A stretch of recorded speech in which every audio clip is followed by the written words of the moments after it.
pandemic time. At INDUS, our endeavor is always to get all members of this community on common platform to share the knowledge with each other.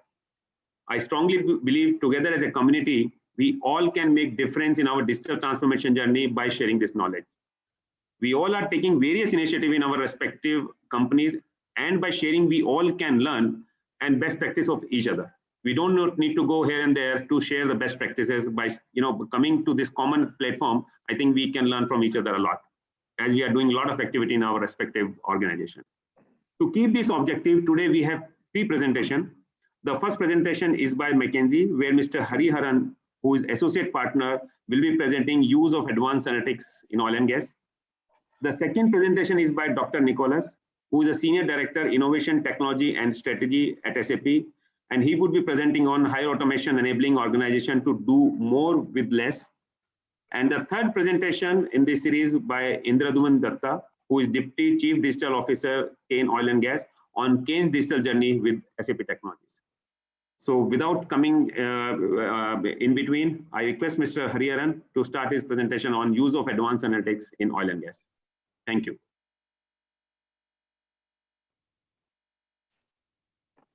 Excellent. Thank you. Thank you very much. Am I audible now? Yes, we can hear you. Okay, excellent. Thank you, Mr. Manoj, for the introduction, and thank you, everyone.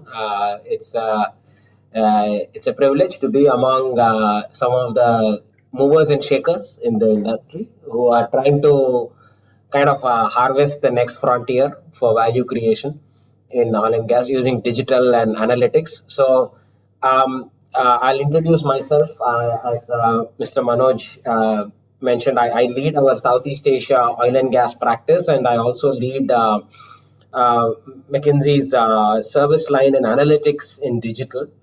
And some of our products and solutions and value propositions we bring to clients in analytics being deployed, and so machine learning techniques and AI and the likes.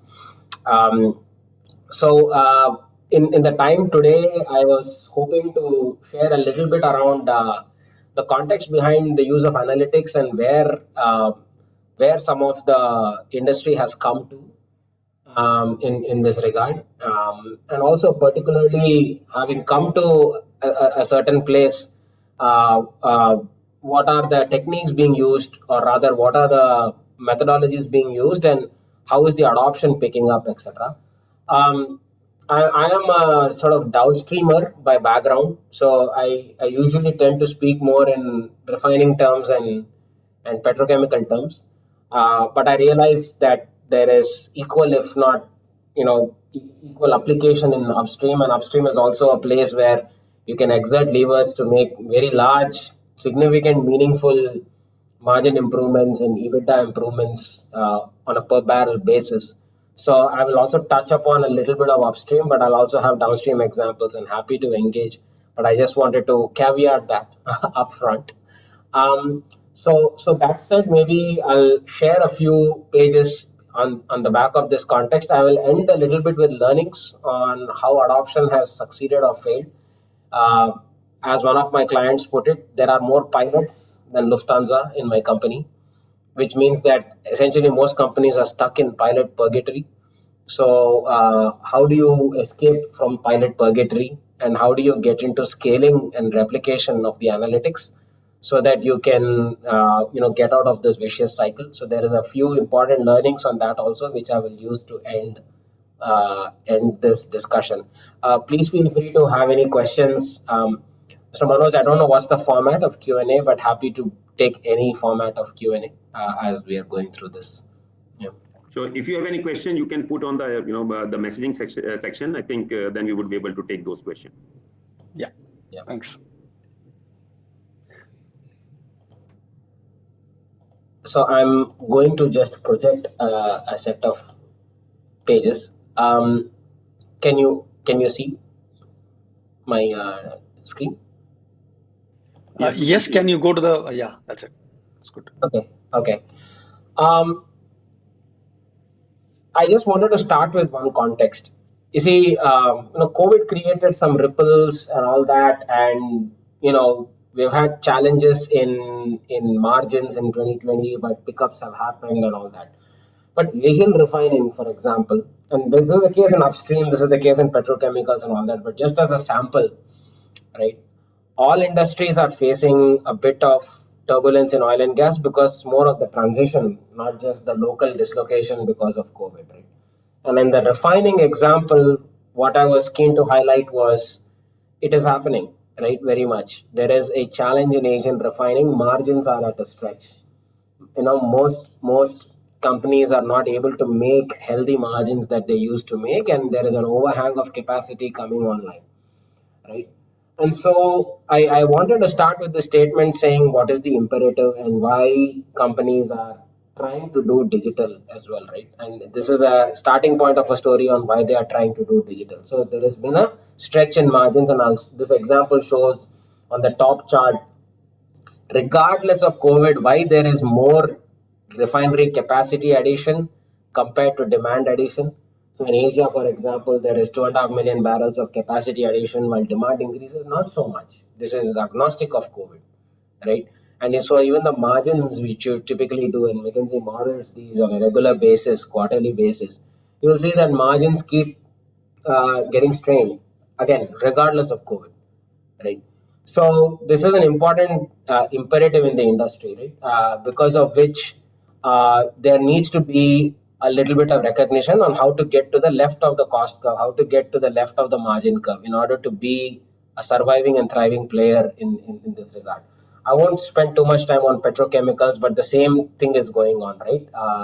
COVID-19 has come in already in an already challenging paradigm where basically the value pool of petrochemical had already taken a beating, right? And this is why value pool is taken a beating, because capacity comes online in advance of demand. And so, cycles are often happening that way. And because of that, you're starting to see more and more pressure on margins because there is a overhang of capacity, right?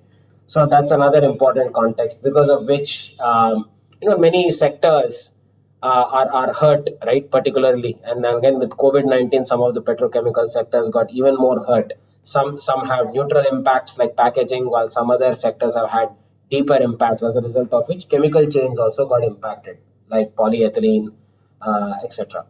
So therefore, the context here, therefore, is that look, you track near-term issues, you try to solve issues in order to make sure cash is alive and kicking, right? And that has become an imperative, and big companies have gotten used to that imperative, upstream, refining, petrochemicals, and marketing alike. Everyone has gotten used to cash is king, right? Now, at the same time, everyone's also figuring out how to thrive in the new normal.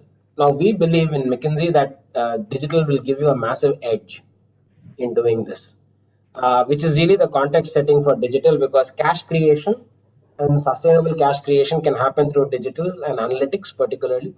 And why do we think so? Because, a big lever has opened up for you, correct? A massive lever has opened up for you because there's tumbling costs of data storage, which all of us have seen in the recent past.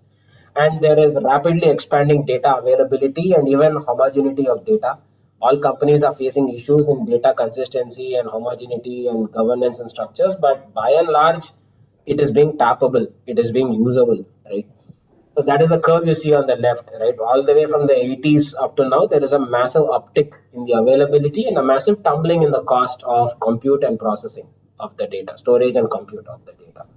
Plus, there are a whole new realm of algorithms coming into the fray, which are actually harvestable and usable. So there was a time when, in the 1950s, AI was just making machines that would listen to you a little more when you give them commands. Refining and upstream and petrochemicals and the oil and gas industry then went into the advent of process control, and they went into the advent of DMCs, APCs, etc., and DCSs, right? And then they took a stretch further, and then companies like Shell and Exxon started RTOs, real-time optimizers, and then the world of simulations came in, right? But what has happened is things have kept progressing. See, now as a companion to all that has happened in the 50s and the 80s, post 2010, a new branch has opened up on deep learning, which is a branch of machine learning, right? Which is a branch where you are harvesting data in much more significant ways. You are providing algorithms such as ensemble learners, algorithms such as genetic algorithms, decision tree parametric algorithms, and gradient boost methods, and to name a few. And these are becoming core algorithms that form the basis for optimization and enhanced situational awareness in an operational setting. And for some reason, that is able to contribute very actively to the optimization of processes and optimization of real-time operations. Um, Not as a displacer, but as a companion to what already has been set up in plants. So that's the assertion, right? And again, I'm saying all this in context because you have this new tool. Let's not forget you need to make money because cash has become more and more important for companies in today's context. So it's a new tool, but it has to lead to something, and we believe it is leading to something, right? Um, how? How? Why do we think it is leading to something? Well, globally, companies are making fairly significant moves in advanced analytics, right? When you look at BP, moving away from seismic tapes and actually moving into digitization and then using that as the basis for smart processing, and BP has done a lot of big work with Palantir and with the likes, and basically that's a publicly known thing. And so they're making a big move in their upstream, right, in terms of analytics.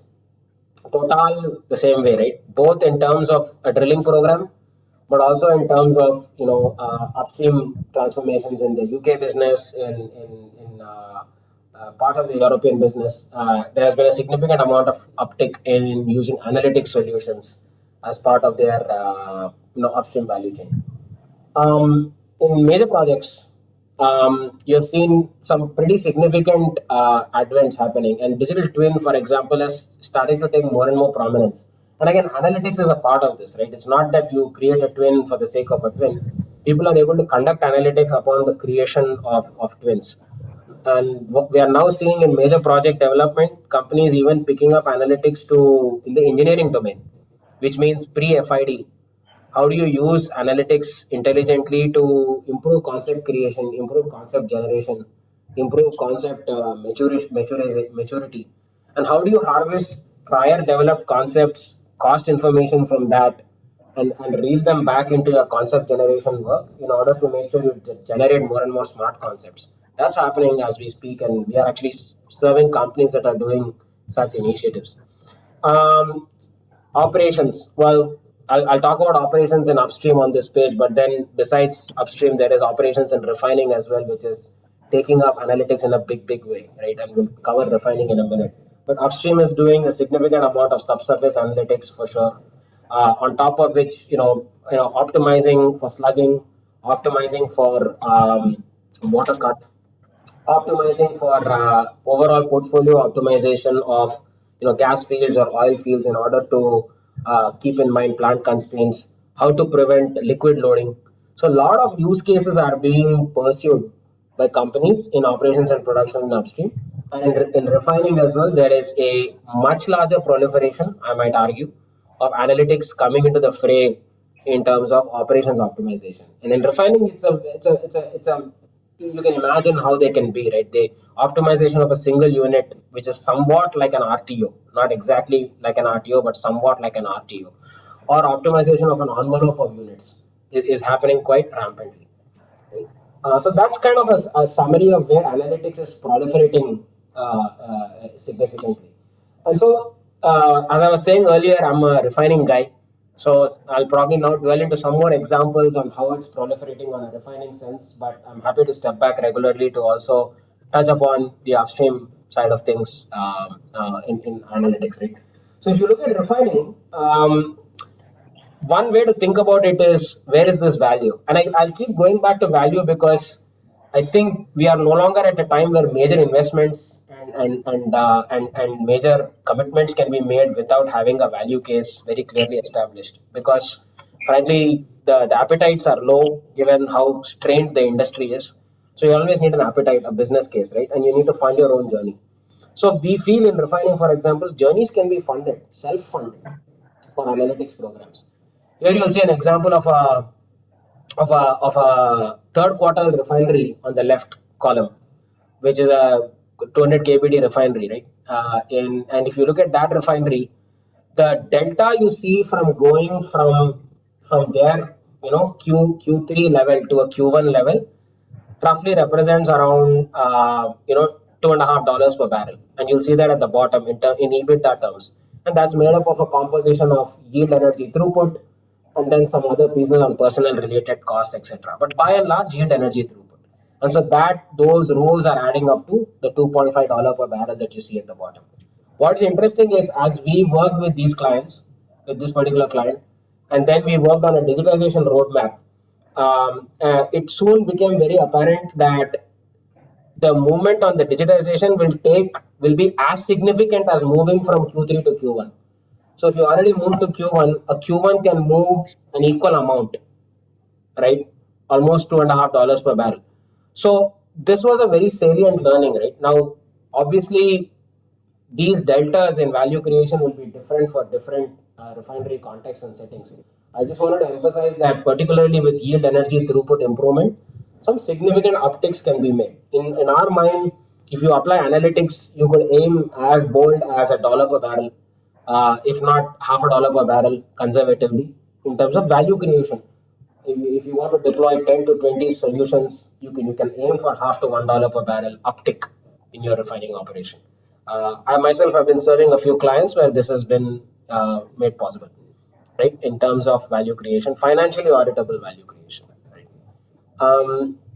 So let's go to refining maybe, right? And where analytics is becoming more and more prominent. I'll touch upon a few examples and maybe cover a couple in a little more detail. Um, Sorry,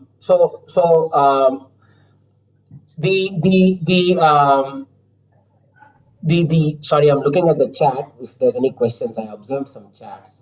Okay. Sorry, I think it is just introductions of colleagues. Okay. Yeah. So I'll come back to you if there are any questions for sure, Hari. Okay, Mukesh. Thank you. Yeah. So the kinds of analytic solutions that are proliferating are, like I was saying, advanced analytics in production. Number one. In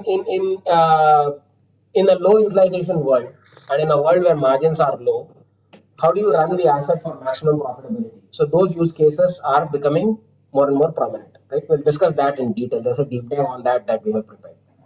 The second one is a very common one, which I'm sure you have heard in the industry time and again, which is predictive maintenance, right?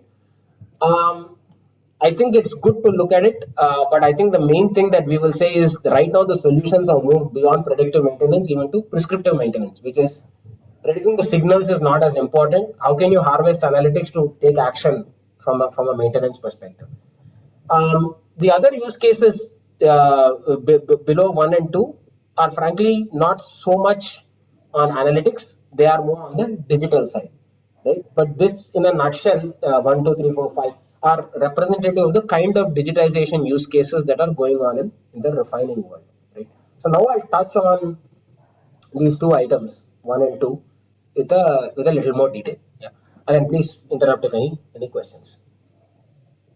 So let's start with advanced analytics in production, right? Which is the first item, right? So first and foremost, the caveat, and I just spoke about it in some previous pages as well, right? It will never be a displacement or a replacement of some of the existing optimizations that are happening. We have, for example, had the privilege of implementing this in about a score of solutions, about 20 plus situations, right? Sometimes full refinery, sometimes even single process unit implementations. Never have we seen this becoming a replacement to either APC. In many cases where there is RTO, this becomes a supplement to the RTO. And with the APC, it is almost a companion to the APC. And so on this page, you will see how the general time frame of optimization happens in a refining process unit, right?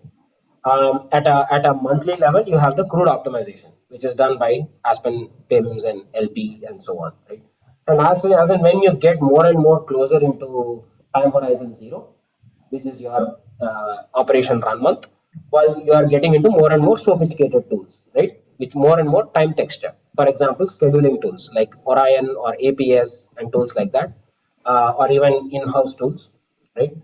And then slowly you're getting into the realm of process engineers, right? Who are running the unit day to day, checking mass balances, running kinetic models, and things like that.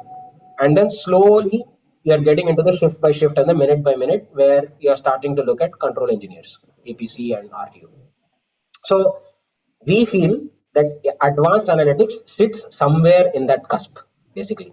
It sits somewhere in that cusp in the sense that it is a combination of leveraging the kinetic models and creating much more enhanced situational awareness because of the ability to harvest big data and provide the steers into the APC, or sometimes provide the steers independently of the APC to the control room operator, so that the control room operator can take decisive action, right? So that is the thesis where we have seen the biggest value creation of advanced analytics in production in refining, right? And so and again, this is important to know because this is where you will fundamentally see that value creation can be done, right? Because unless you create action from a control room operator, you're not really doing anything. So you need to create a counterintuitive steer or a counterintuitive action recommendation to an operator in order to make money ultimately, right? So as an example, as a case example, here is an example of how machine learning was deployed in a refinery, not in a single unit, but in a constellation of units. Sorry, was there a comment? No, go on, please. Okay, so here's an example where machine learning was deployed in a constellation of units. What is this constellation? This is the diesel constellation. So in a diesel constellation, you have hydrocrackers, Swiss breakers, VDUs, etc. And the idea here was, can you predict certain parameters like P95 and evap 360, which are all defining parameters for diesel optimization, and things that refiners look in order to hit target specs for the blend pool of diesel in their refineries? Can you hit these specs with a level of precision and also a frequency? Because sometimes they measure these kind of things on a once a day basis or twice a day basis. Can you hit it so regularly at high accuracies, sometimes maybe even beating the inferentials of your existing APCs, etc., so that you can then aid the APC or aid the control operator to operate these units in a better way. In this context, you can see that machine learning categorically has been able to enhance or improve upon the inferential of the APCs. In the case of hydrocracker, you are able to take 50 to 100 variable data set using your historian like OSI Pi or PhD or IP21, whatever you have. You're able to work with unstructured lab data. You're able to work in sprints with process engineers and unit engineers and arrive at predictions on T95 based on unit operating conditions with an R square of 0.95 and an error which is half the error that typical inferentials were looking at. And you likewise see the same table repeated for a Swiss breaker and a VDU. Not just that, on top of it, you can create extremely intelligent correlations with that enhanced prediction ability onto other control variables that matter and other properties that matter. So in this case, there was a successful demonstration that you are able to somehow predict critical parameters on your diesel pool. So what this refinery did in this case was, it said, now I have an enhanced ability to do two things. One, I can run closer to the limit, and so I can essentially prevent giveaways, right? So the blue line represents, for one of the blenders, the lab extract of the target T95 versus spec, right? And the orange line represents what we predict. So the minute you can do this, you're automatically able to correlate it to your parameters in your different process units. Now you're talking of an entire network of diesel units, right? Diesel producing units. So you're able to create a massive matrix of operational conditions on a shift by shift basis for you to hit targets, because now you can predict with this accuracy. So that itself minimized giveaway by almost 1.5 degrees centigrade at this European refinery, right? But secondly, there was another intelligent solution that came up because of this, and I don't have a page for it, but I'll probably summarize it here, right? Each of these units, hydrocracker, visbreaker, BDU, were contributing to the diesel blend stream. And the idea was, now that you can control the target spec much better and you know it at a minute by minute level, can you run higher value streams more into the diesel pool compared to lower value streams, so that you run the refinery at higher profitability, and so that can go link back to your feed strategy, right, and scheduling, and that can then link back to your crudes. So this is the level of optimization that was that we were able to conduct, which then increased the value from what you see here to almost $7 million per year.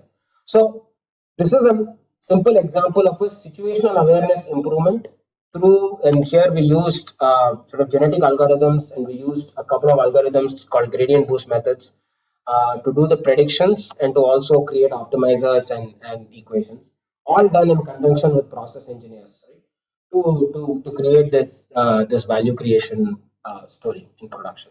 There are lots of other stories. We don't have time to share, unfortunately, today, but just wanted to pick at least one story, right? Hari, there is a question in the chat. If you say, can the predictions also help if your crude composition is continuously changing? I think it's a interesting question if you want to take that. Yeah, no, absolutely, Mr. Srinivas Rao. I think absolutely. One example of a refinery where we did another solution is a refinery where we were working on FCC, right? And we're doing an FCC optimizer, which is more like an RTO, right? A single unit optimization model. And so con-carbon and other properties coming into the FCC were of constant change. This was a coastal refinery. So not just crude selection, but crude scheduling and lining out the crude units to run for the next 10-day decade was constantly variable. So crude property changes were very much in the consideration set, and there was a strong ability to optimize for crude changes. The tricky part will be as and when you're getting cocktails of cargoes for different crude, especially when you have a wide crude basket. There is obviously a lot more issues on the precision of the assay, the exact qualities of these crude properties, and is it exactly what you're getting, because assays keep varying. We typically have benchmark assays, but by the time you run the unit and realize what is coming out, you will see a lot of deltas. So there are bespoke analytics solutions to help there as well. At the same time, solutions like this can easily plug into those solutions, or if that is absent, it can be coded into this solution as well, right? The concept of feed property changing or crude property changes, right? So that would be my comment, that it's not a direct plug-in, because this whole understanding the assay and being able to predict what comes out of your crude units and what are the properties is by itself a separate problem. So it can be solved bespoke and linked to a solution like this. But this solution will be flexible for that, for example. So that hopefully that answers your question. Thank you. So then we had talked about a second archetype of analytics, advanced analytics solutions, and this archetype was the archetype of predictive maintenance. Right? So I thought it would be worthwhile sharing with the community here maybe a few nuggets on predictive maintenance. So on predictive maintenance, you're of course dealing with a different set of stakeholders and a different community in the refinery, right? You're dealing with reliability engineering and you're dealing with maintenance, basically. So here, what you're trying to do is, I mean, in the most simplistic way, you're accurately predicting failure, you're getting ahead of the PF curve, and by that you are creating action, right? You're creating action, which will then create work orders, and that preventative action will then be part of your PM program or your reliability centric maintenance program in order to prevent impending failure of a unit. And so the value you realize is that the unit doesn't fail, right? And that's the fundamental thing. It's important to understand where to apply it though, right? You don't want to apply it in a unit where failure is not very frequent, because then you can't really make out whether your solution worked or not, because absence of a failure doesn't mean your solution worked. There's a bit of a red herring when you deploy predictive maintenance, right? So you have to think about where all you want to apply it. Right? It is most suitable to apply it in units where there is a fair amount of problem child, bad actor issues happening. Here is an example of this working quite well in an Asian refinery, in the main air blower, wet gas compressor, and the RGC of an FCC unit, right? And here, using several millions of data points and integrating 4 or 5 archetypes of data sources, and then creating features, right? When you create features, what you create is you create predictors or you create soft sensors, and these predictors then become a blueprint to predict, right? For example, in the MAB, in the WGC, and in the RGC case, which you will see in this presentation, there was a certain quality of doing these predictions, right? And so you see that there are accuracies and the warning lead times, etc., which then improves the overall prediction. By the way, another important thing I just brought up, the red herring issue with predictive maintenance is also false positives, right? So the system might tell you there is an issue, but it could be a false positive, right? What you want to do is you want to minimize false positives, okay? At the same time, you want to maximize, you want to also minimize true negatives, right? Or sorry, you want to maximize true negatives, right? Meaning that you want to predict predict an issue when it happens. A false positive is saying there is an issue when there is no issue, right? So this is very important in predictive maintenance accuracy. You can't just say every time a failure happened, when I look at some backcasting of data, this model is able to predict that there is an issue. You need to say, did it make 100 predictions of which only 50 were useful, right? The remaining 50 were unnecessary alarms. And it's important because you don't want to create workload unnecessarily, right? So that is an important aspect to recognize, and there are ways in which to optimize the models to optimize for this performance of the predictive maintenance solution. And so therefore I'll pause here, and this is sort of the predictive maintenance angle. I'll not go into more cases, but I'll probably take a couple of other reflections in terms of what is important for scaling and adoption. And then happy to go into more questions either on predictive maintenance or on operations, because I'm conscious of time. All I'll say is a few. Sorry, was there a comment, Mukesh? No, there was a question on the chat. It says that are there cases you are highlighting? Are cases that you built a solution for a problem, or COTS available to solve the issue? Yeah. Let me give you 2 specific examples on predictive maintenance and on production operations. Hopefully that may be useful. So on all these, there are COTS that are available, but they will only help realize part of the solution, right? For example, there are brilliant solutions by Aviva Schneider, AspenTech, GE Smart Signal, etc., where predictions are made on impending failure, right? Predictions are made, and the accuracy of these are very nice, like we discussed in the previous slide, right? I think in predictive maintenance slide, we discussed the accuracy, right? So these are done. The problem is there will not be prescriptive action that is readily consumable and available for plant maintenance.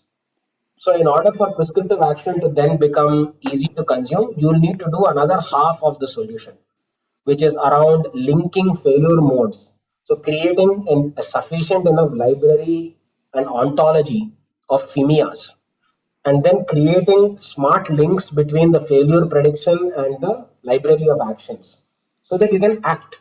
And then with the confidence level, telling the maintenance operator, boss, for this failure, here are the top 5 high probability actions that will help you prevent that failure. So those things are typically not COTS, Mr. Srinivasarao. Those things are typically have to be engineered by the company itself. We've had the privilege of working with companies on therefore integrating COTS plus building out these solutions for consumability, right? One of our solutions in McKinsey world is called Providence. Providence does this COTS plus additional use case development and analytics development to have a consumable solution by maintenance team to process work orders. Right? So it's a combination.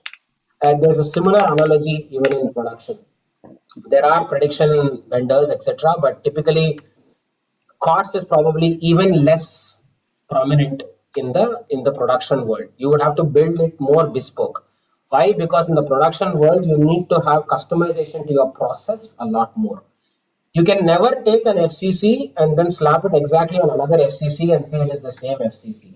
Two different FCCs operate two different ways. Two different hydrocrackers operate two different ways. So cost is a bit more trickier in production operations.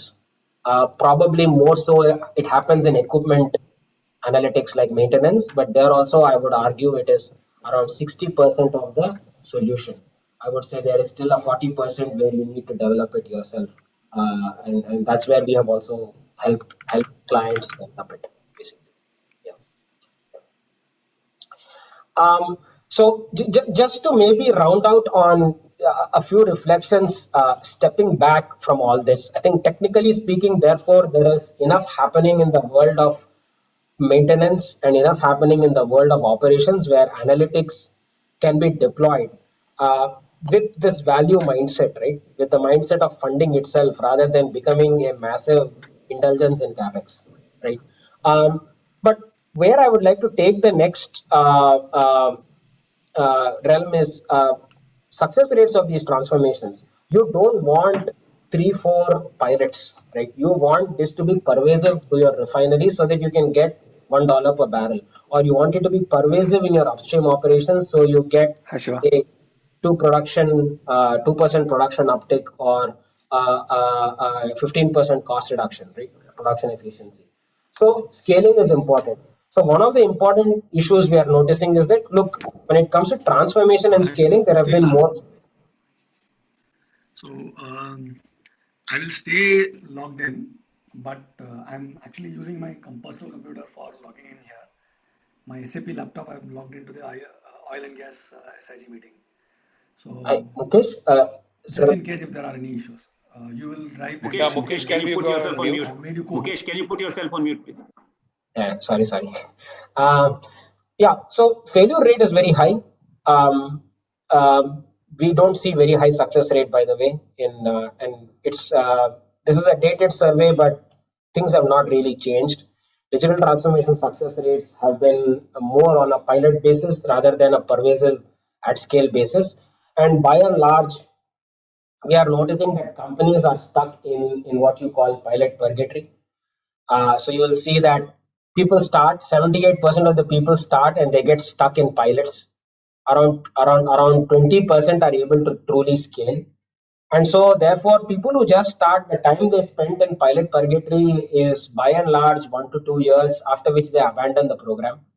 And some companies spend more than 2 years, so they're very expectant of the program to mature into an at-scale pervasive analytics transformation for their asset. But again, probabilities are not very high because of several reasons, right? And here are a few reasons. There are some themes that are holding back companies in terms of truly scaling implementation. Having a roadmap is important, and the important thing is that roadmap should be value backed. I think too many ideas is a bit harmful. To do that value back thinking, because funding is very difficult if you have too many ideas and too many projects get kick-started. It's good to go either 2-3 units at a time or 1 unit at a time, fund the journey and do. Otherwise, frankly, management bandwidth and interest is very limited to entertain this. So I think this is important to prove value this way. Technology. So you must have heard this hundreds of times that data is always a big issue. It has remained to be an issue. The siloing of data is a big problem. If you are working on a deployment in a single refinery, you might have less issue. There will be PI data, there will be lab data, there will be planning data, and you can create a lake and you can do pervasive analytics in the refinery. But by the time you go to a network, if you have multiple assets of companies, all our companies in India also have multiple asset operators. That's when the data becomes a big problem. The governance process, the mapping, the ontology, the taxonomy, and even the hosting of all these data sources is a bit of a mess. So that has become a big impediment in many cases. So solving that in parallel is important. Otherwise, it will become the roadblock to start anything. And then the third issue outside of business and tech is organization. Digital talent is a big issue. Data scientists, maybe you can get data scientists. People graduating from the IITs, people graduating from IISCs, people graduating from top tier, from our NITs and other premium engineering institutions are taking data science courses and are learning machine learning and things like that. So it is great, you can hire some data science talent, but then these people cannot solve use cases. They have to be either very good at process engineering or have a chemie background. How much percentage of chemical engineers and petroleum engineers are you going to get with math PhDs and data science techniques? That is when it gets tricky. Then you are suddenly starting to see the set is narrowing, right? That is problem number one. Domain data scientists is a scarcity. The second scarcity is intelligent domain engineers. So your data scientist needs to know domain, but your domain engineer needs to know data science. Otherwise, these two cannot converse. They will be talking past each other during the solution. So the domain engineer needs to understand at least basics of data science. So you need to train the domain engineer in data science. So that is called translation training, right? So that is problem number two. Problem number three is just product ownership and being able to steward all this and having that kind of digital talent to work in agile methods, etc. That has always been a big problem. Lastly, data engineering. Data scientists will build the model, data engineers will trigger the model. And data engineers and machine learning engineers are a massive scarcity in an absolute sense in the industry. So look, it's a problem, it's a chicken and egg problem. As companies scale and build illustrious career ladders in these spaces, so will the talent come behind it. Then talent will come to oil and gas also, not just to Google and to Amazon. Today, machine learning engineers will not join oil and gas companies because they don't see a future for them. But if you create successful heroes in machine learning engineers who have done analytics transformations for you, then they will see successful career ladders, and so they might choose to come here and not just go to Amazon or Shopee or Lazada or Google. Right now, that's where they sit, right? So this is the four archetypes of problems.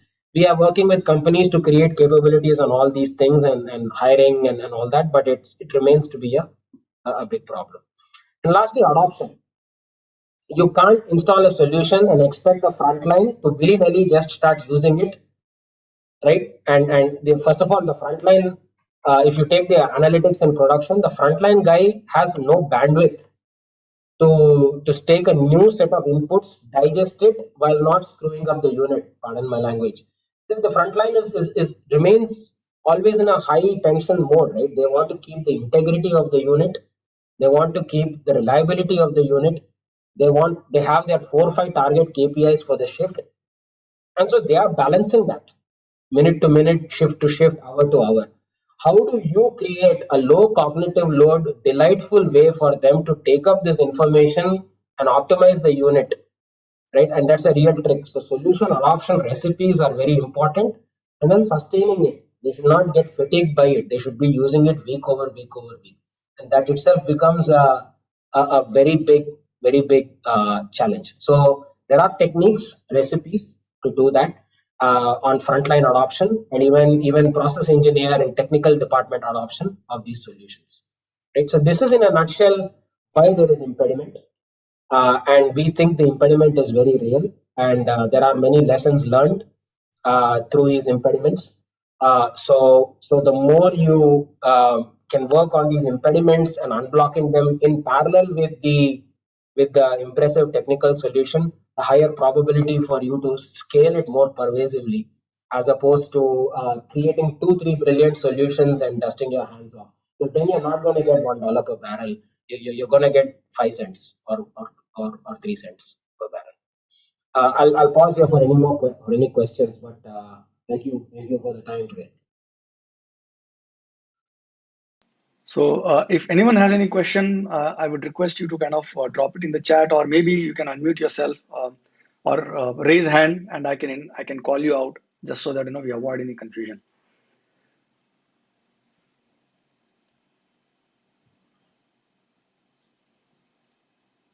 Hari, if you can speak, how one should start their journey. But we keep on hearing a lot about it. Okay, but how one can start, the journey. If you can give some insight on that.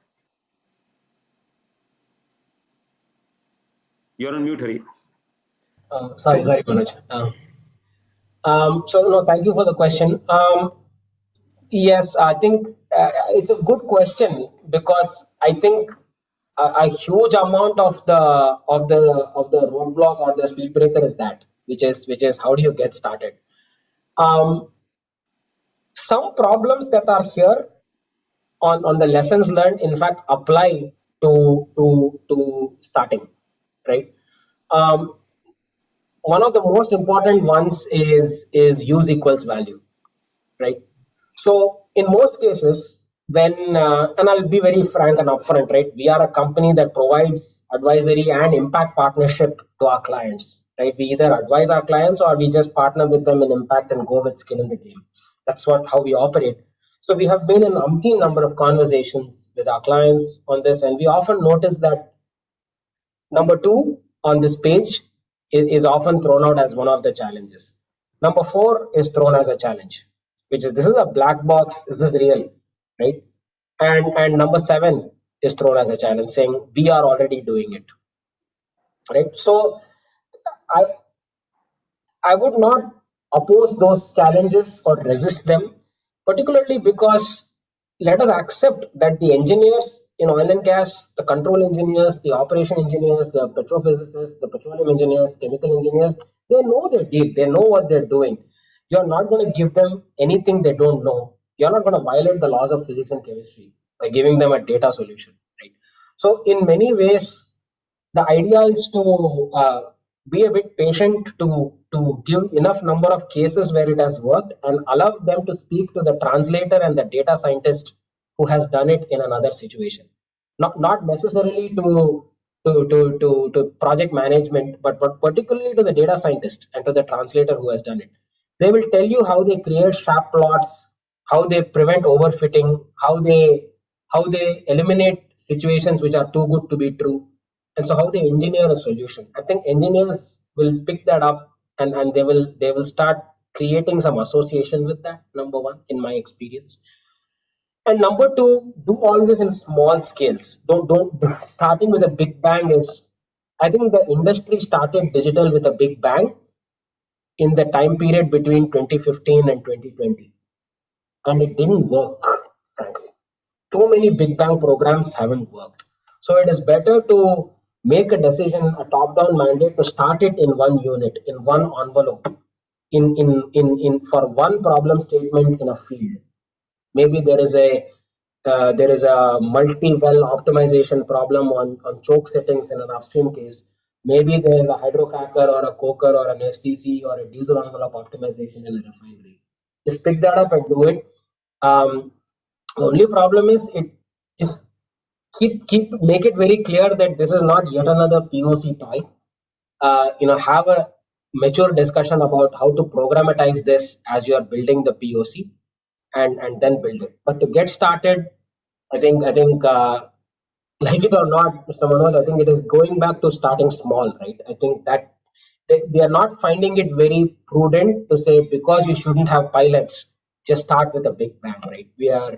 That is getting more organic rejection because management bandwidth is not there to do massive big bang starts. It should still be in a limited edition, but maybe with items like 2, 4, and 7 being more patiently discussed and detailed out and to the engineers. That would be my view on how to get started. Okay, thank you.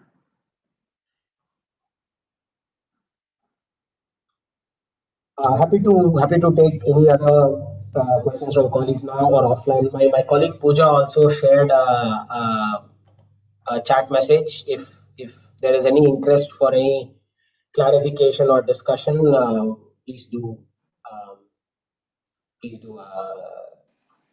let us know. Very happy to have a discussion with you. Yeah, thanks, Hari. I also just initiated a small poll. It would be great if people can respond maybe while we switch over from your presentation to the next presentation in the transition. Hari, Manoj sir? meantime, yeah, Hari, meantime, people responding to the survey. Another question, yeah, maybe I expect, unbiased view. I'm sure that you would be doing. See, there is a view by, the veteran in oil and gas, which I call normally the OEMs. Some of the OEMs you have named, who are big into the oil and gas and exist for so many years. Okay, and they have their own packaged softwares, okay, whether they are on the first principle based or whatever knowledge they had, correct. Now they are getting challenged by system integrators, maybe company like McKinsey or so-called the data scientist, okay. So there is a view of the system integrator and there is a view of the OEMs, okay. To what people listen, if we in a session, if we hear the OEM's view, we get aligned to that OEM's view, this is the best way to do it, okay. When we hear to the system integrator, okay, to do it in the open source, majorly on the data science, etc., so we are more aligned to towards it. I know you are representing a more open source and the system integrator view, but would like to have your view on difference between these two approaches. Yeah, no, thank you, Mr. Manoj. Look, I would not say that the OEM packaged software solutions are wouldn't work. I think they would work. I think they have a purpose and they will work. I was highlighting a little bit on the differences between how they apply in the world of process and production versus equipment. There is a point to be made on packaged and pre-written features and things like that when it comes to equipment versus process, because both these domains of problems have two different types of what do you say, IP and also problem solving and cracking to be done to crack the problem. You need a different muscle in so because of that there will be varying utility values of the OEM package solution. We feel though at the same time that in both the cases there is a use, there is a high value to it. The problem and the value is as follows, right? In the equipment side, um, they provide data. So the strength of the data, you may not have turbo machinery which has failed 100 times in the last 2 years in order to have enough failure mode IP and all that. But GE will have that because GE has got a Florence center called the I Center, which has a large amount of intelligence, right? So it is very powerful, right? Just the sheer fact of having that. So likewise, OEMs in the process domain, like simulation packages, PetroSim and HYSYS, etc. All these KBRs, softwares, etc. Are all like extremely valuable. I feel they solve different purposes. In some situations, if you don't need real-time optimization, or if you feel like your first principles models are working well enough and you just need enhanced visualization or you just need better consumption of that data for steering an action, then we advise clients not to overdo it and now build more data science models on top of it as well, right? There will be probably a nice percentage of situations where this won't be the case, right? First principle models may not converge, and having convergence and reconciliation with real time is probably more important in that situation. Also, the frequency of the first principle models providing information may be very low. There might be giveaway between the periods when that's happening. So when the value pocket is demanding it, we would say use analytics and this model. Otherwise, we would say that's why we would say you customize it and create an ecosystem. That is the last point, right? Which is having an ecosystem. We would advise that. We would not advocate for a wholesale do one or the other, right? Because you might end up overcommitting into one philosophy, which you don't want to do. You want modularity as you go into a more volatile era. You want modularity to pull back and to invest more in one source or the other. So that would be my view. Again, it will vary based on production versus equipment, but generally that view would apply, at least in my humble opinion.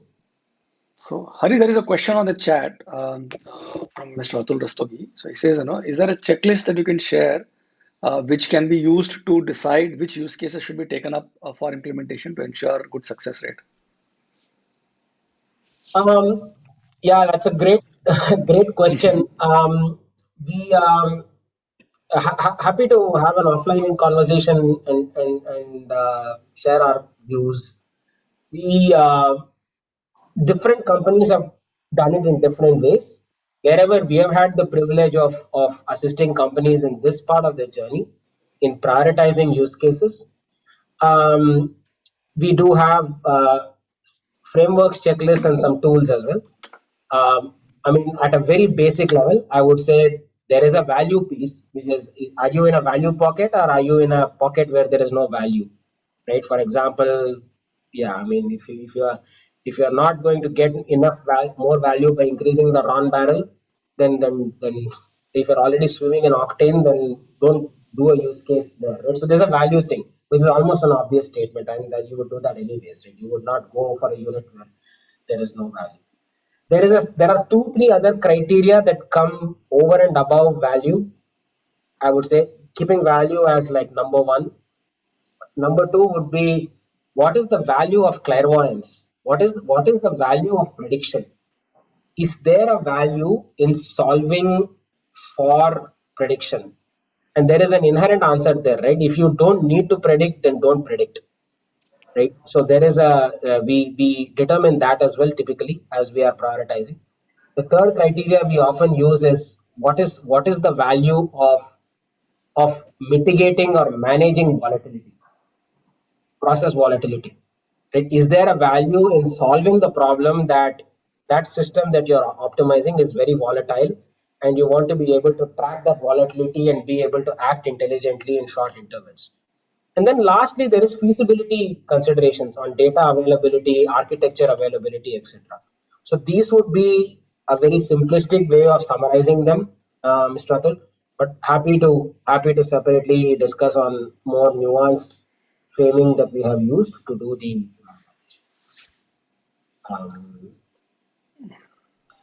I think there is also a question from Ms. Priyanka on what are the data analytics that can be used in logistics functions.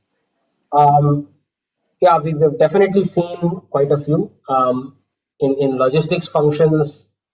When it comes to the front end, like for example, shipping and midstream and sort of vessels, before it comes to a refinery or before you take it to a processing plant, there are analytics use cases on shipping logistics, including how do you have stronger predictions of arrival times of ships using both geospatial information from the port calls that the captains make and the noon calls that the captains make, and also with additional tracking systems, right, on arrival times. And how can you predict that better? And how can you minimize demurrage? How can you minimize waiting time? How can you have a better berth utilization, etc.? So there are use cases that companies have done there.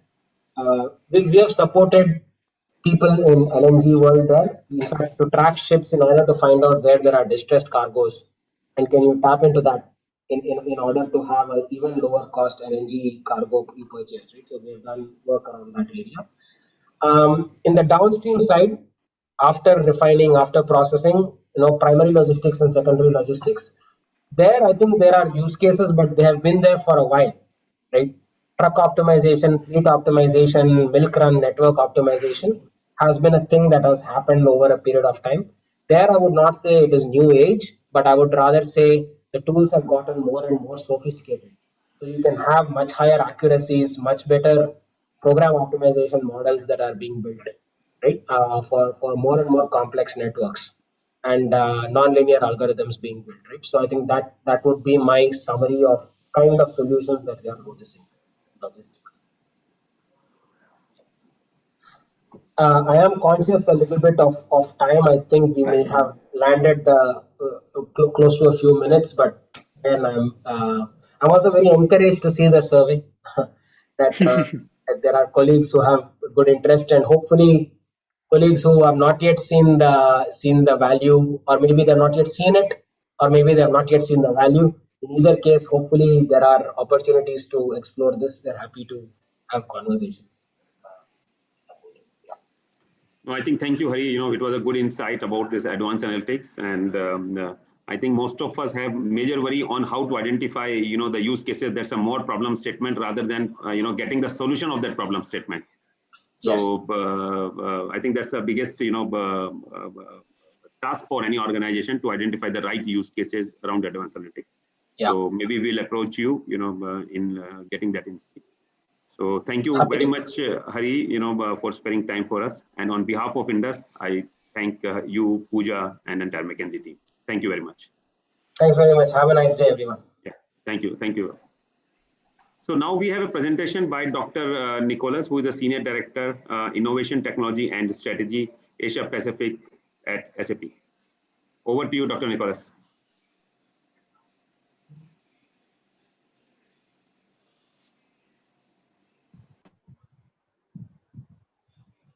Yeah, Dr. Nicholas, if you're speaking, it seems you're on mute.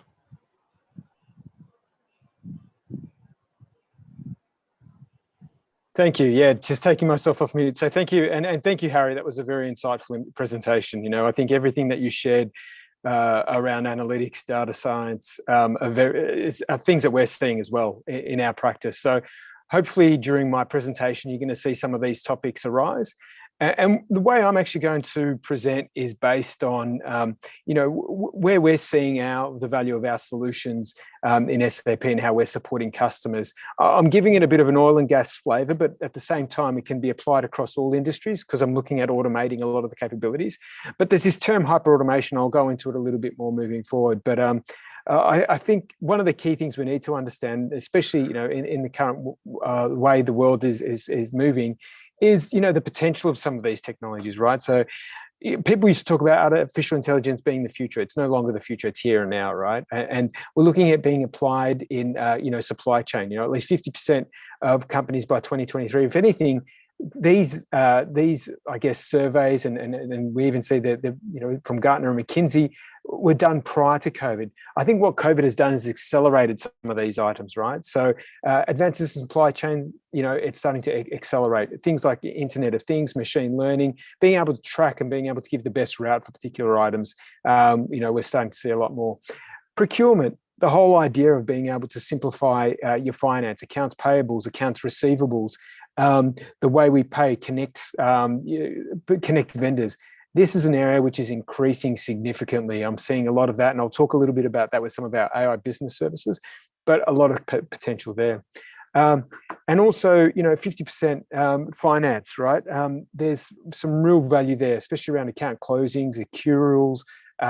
There's some real value we can do around AI in this area, but we're kind of there's already some of this technology built into our S4. There's some ability to utilize some of the AI business services or AI business solutions that we have for ECC as well. So here, I'm not talking only about S4. We're also talking about ECC customers because a lot of these solutions are back-end agnostic. Don't get me wrong, we have more for S4, but we still support a lot of this capability for our ECC. But the challenges are, and this is a real challenge that we're seeing in the marketplace, is that even with all these, a lot of people are failing to make things into production, and the reason being they don't have domain expertise. One of the things I really liked Harry mentioned during his presentation is getting data scientists to come into oil and gas, and we do need these people. We need people who understand the business, understand where the challenges are, so then we can use them to then help improve the solutions. AI can also be complex. A lot of people find it very hard, especially the data science things. There's a lot of complex maths, matrices. If you're looking at convoluted neural networks and some of the more complex deep learning capabilities, it's not something someone can just pick up and learn overnight. No matter how good online YouTube tutorials are, it takes a lot of time and a lot of practice. So, it requires a lot of, and currently, in the US, and this is US based, but 250K shortages. I don't think that's, we've got US their numbers, but I think that's a number that can be applied everywhere. I know here in Australia, we're trying to hire resources and we can't get them. Obviously, because of COVID, there's a lot more tighter border restrictions, so we can't bring in people from overseas like we used to. It's a lot harder to provide that. So what are we doing to provide and make sure that we've got solutions to support our customers with these AI technologies moving forward? And so I like to look at this term called hyperautomation, and different, depending on who you speak to, they have it a different name. So Gartner calls it hyperautomation, Forrester calls it digital process automation, and IDC calls it intelligent process automation. But it's really the ability to be able to sequence, the things from AI, workflows, process across the enterprise into a unified solution, end-to-end business process, right? And that's why people look at working with SAP, because with SAP, we have a deep understanding of the business process. We've been doing business process for over 50 years, and we have out-of-the-box solutions. We've been doing, if you have a look at even some of our earlier solutions, we've got that capability. So just to give you some insight, that's why you want to consider SAP as a partner for your AI strategy and everything, because we understand we can work with SAP and non-SAP technologies to sequence it. And what happens when you do work with SAP? Well, IDC also did a report around this, right? And they actually found that when you have AI-enabled applications in the SAP realm, you get 81% faster and 44% more efficient, right? In other words, being able to do your accounts payable, accounts receivable, all that becomes a lot better when you use SAP technologies to sequence all these capabilities moving forward across a business process. So I thought actually maybe the best way to do this is maybe cover a persona. So someone who's possibly working in the oil and gas field, have a look at their day, have a look at what they need to do, and how technology then plays a role in being able to move this forward. So I've created this persona, and this persona is Raul. Raul's an engineer. These are his steps he needs to do at his day. He needs to look at his work that he needs to complete. He needs to put on his safety equipment and make sure that that's all functional. And again, we're going to have a look at a real IoT futuristic look at things. Needs to work and needs to complete some work on a pump that's malfunctioning. We'll have a look at that in a bit of detail. And there we'll look at some of the new things, digital twins, augmented reality, and how that plays a part. He's also finding challenges with his communication, so his Skype issues, so he needs to raise a ticket. And we're going to use an interesting technology called Bosch, Business Operations Self-Healing Service, which will help complete that. Then he needs to complete his job, and then once the job is done, order some new parts through S4. And we're going to try to show you an automated process through that whole space.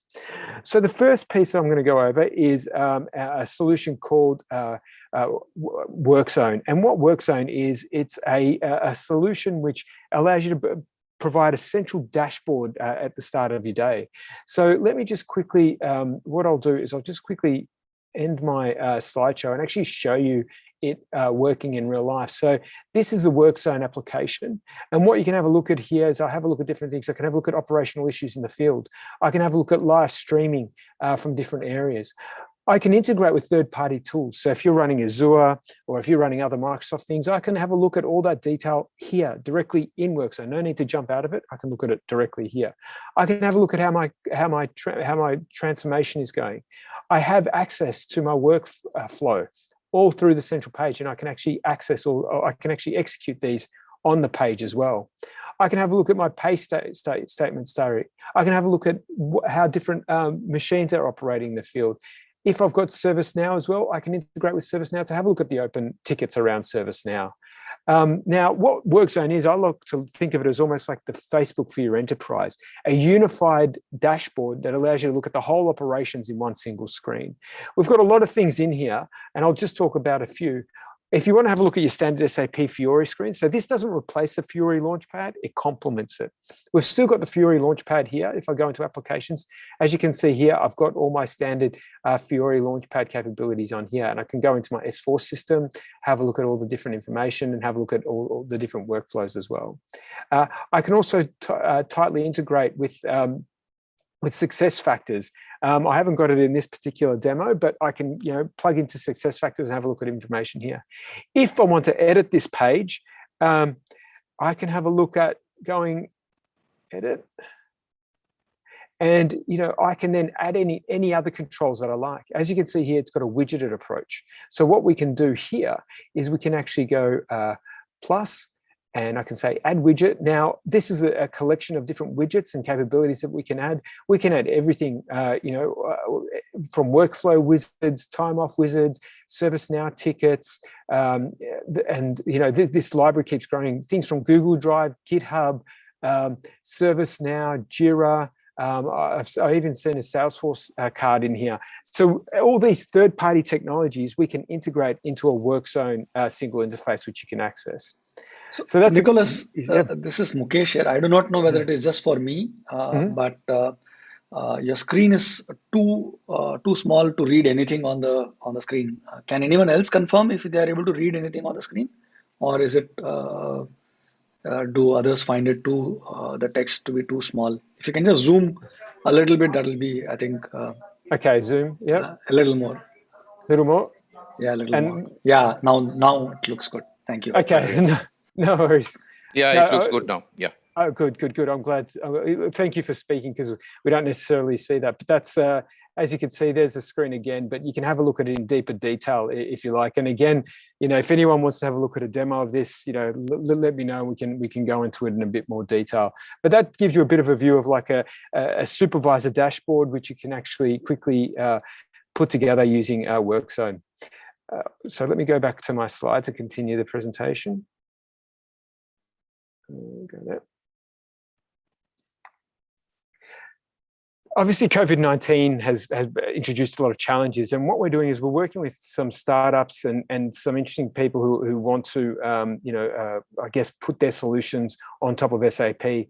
This customer is here called GuardHat, and what GuardHat is doing is they're looking at putting an IoT device in their helmet, and what that will do is allow you to identify, if people are within a social distance or within a particular area. You can have them as tags.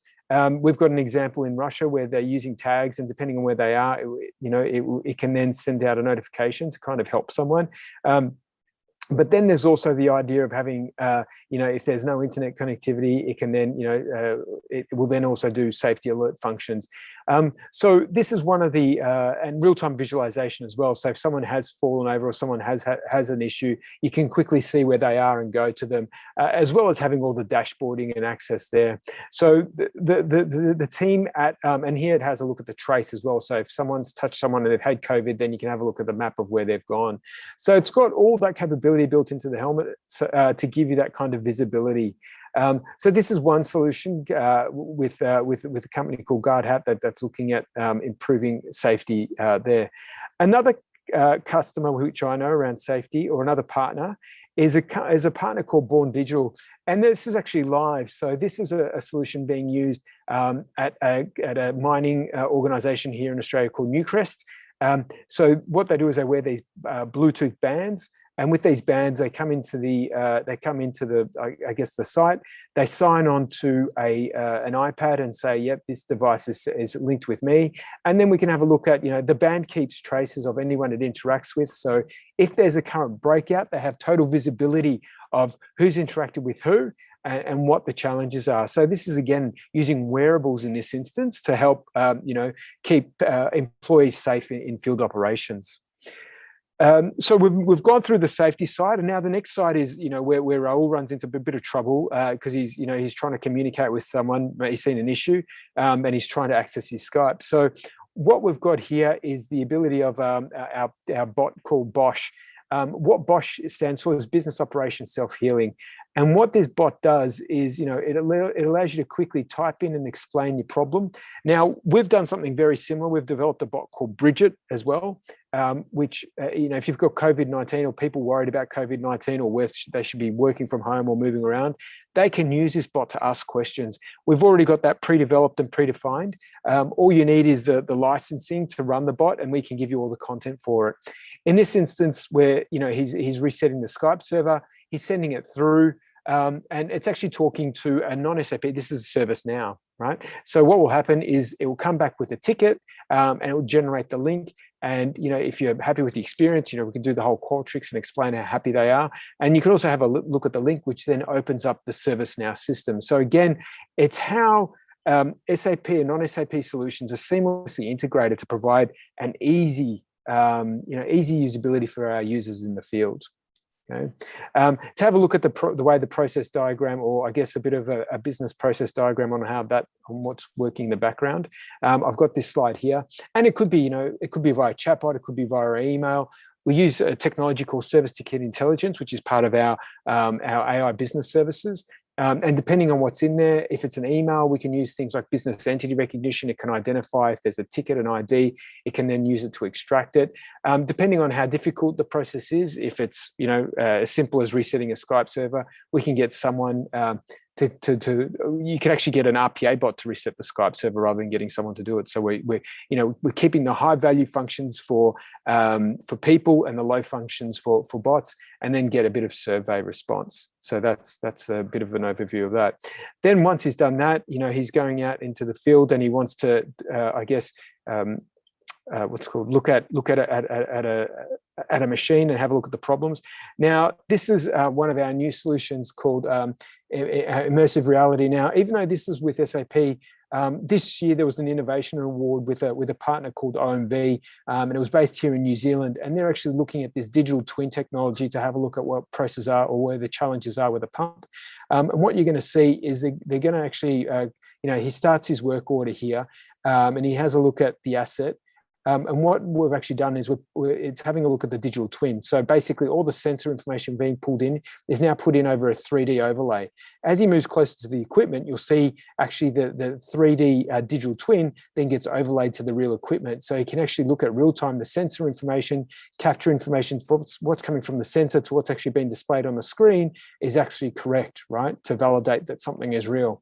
Then once we do that, we then have a look at, how the different parts in the machine and how well they're operating, and also have a look at how well it's being serviced. If you have a look at there, it says, something there. There's a health status of, that pump is fine, but the one next to it has a bit of problems. And while we're looking at in this augmented reality view, we also identify there's been an issue with the previous bit of maintenance that's happened.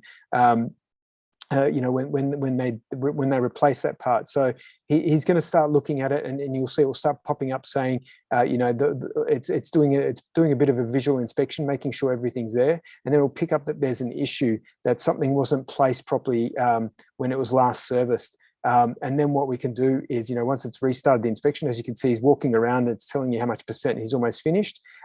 There's a warning symbol there, and it says actually that's been installed wrong. So we can have a look, and it tells you now how you need to remove it and reinstall it and place it back in. So it tells you how to do that.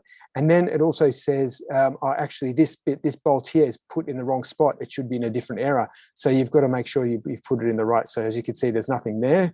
So it needs a bolt to go in there to make sure that it's being held in properly. So the service technician puts that in place now. So once they have a look at it again with the iPad, it can validate that this machine has been, its maintenance has been completed properly.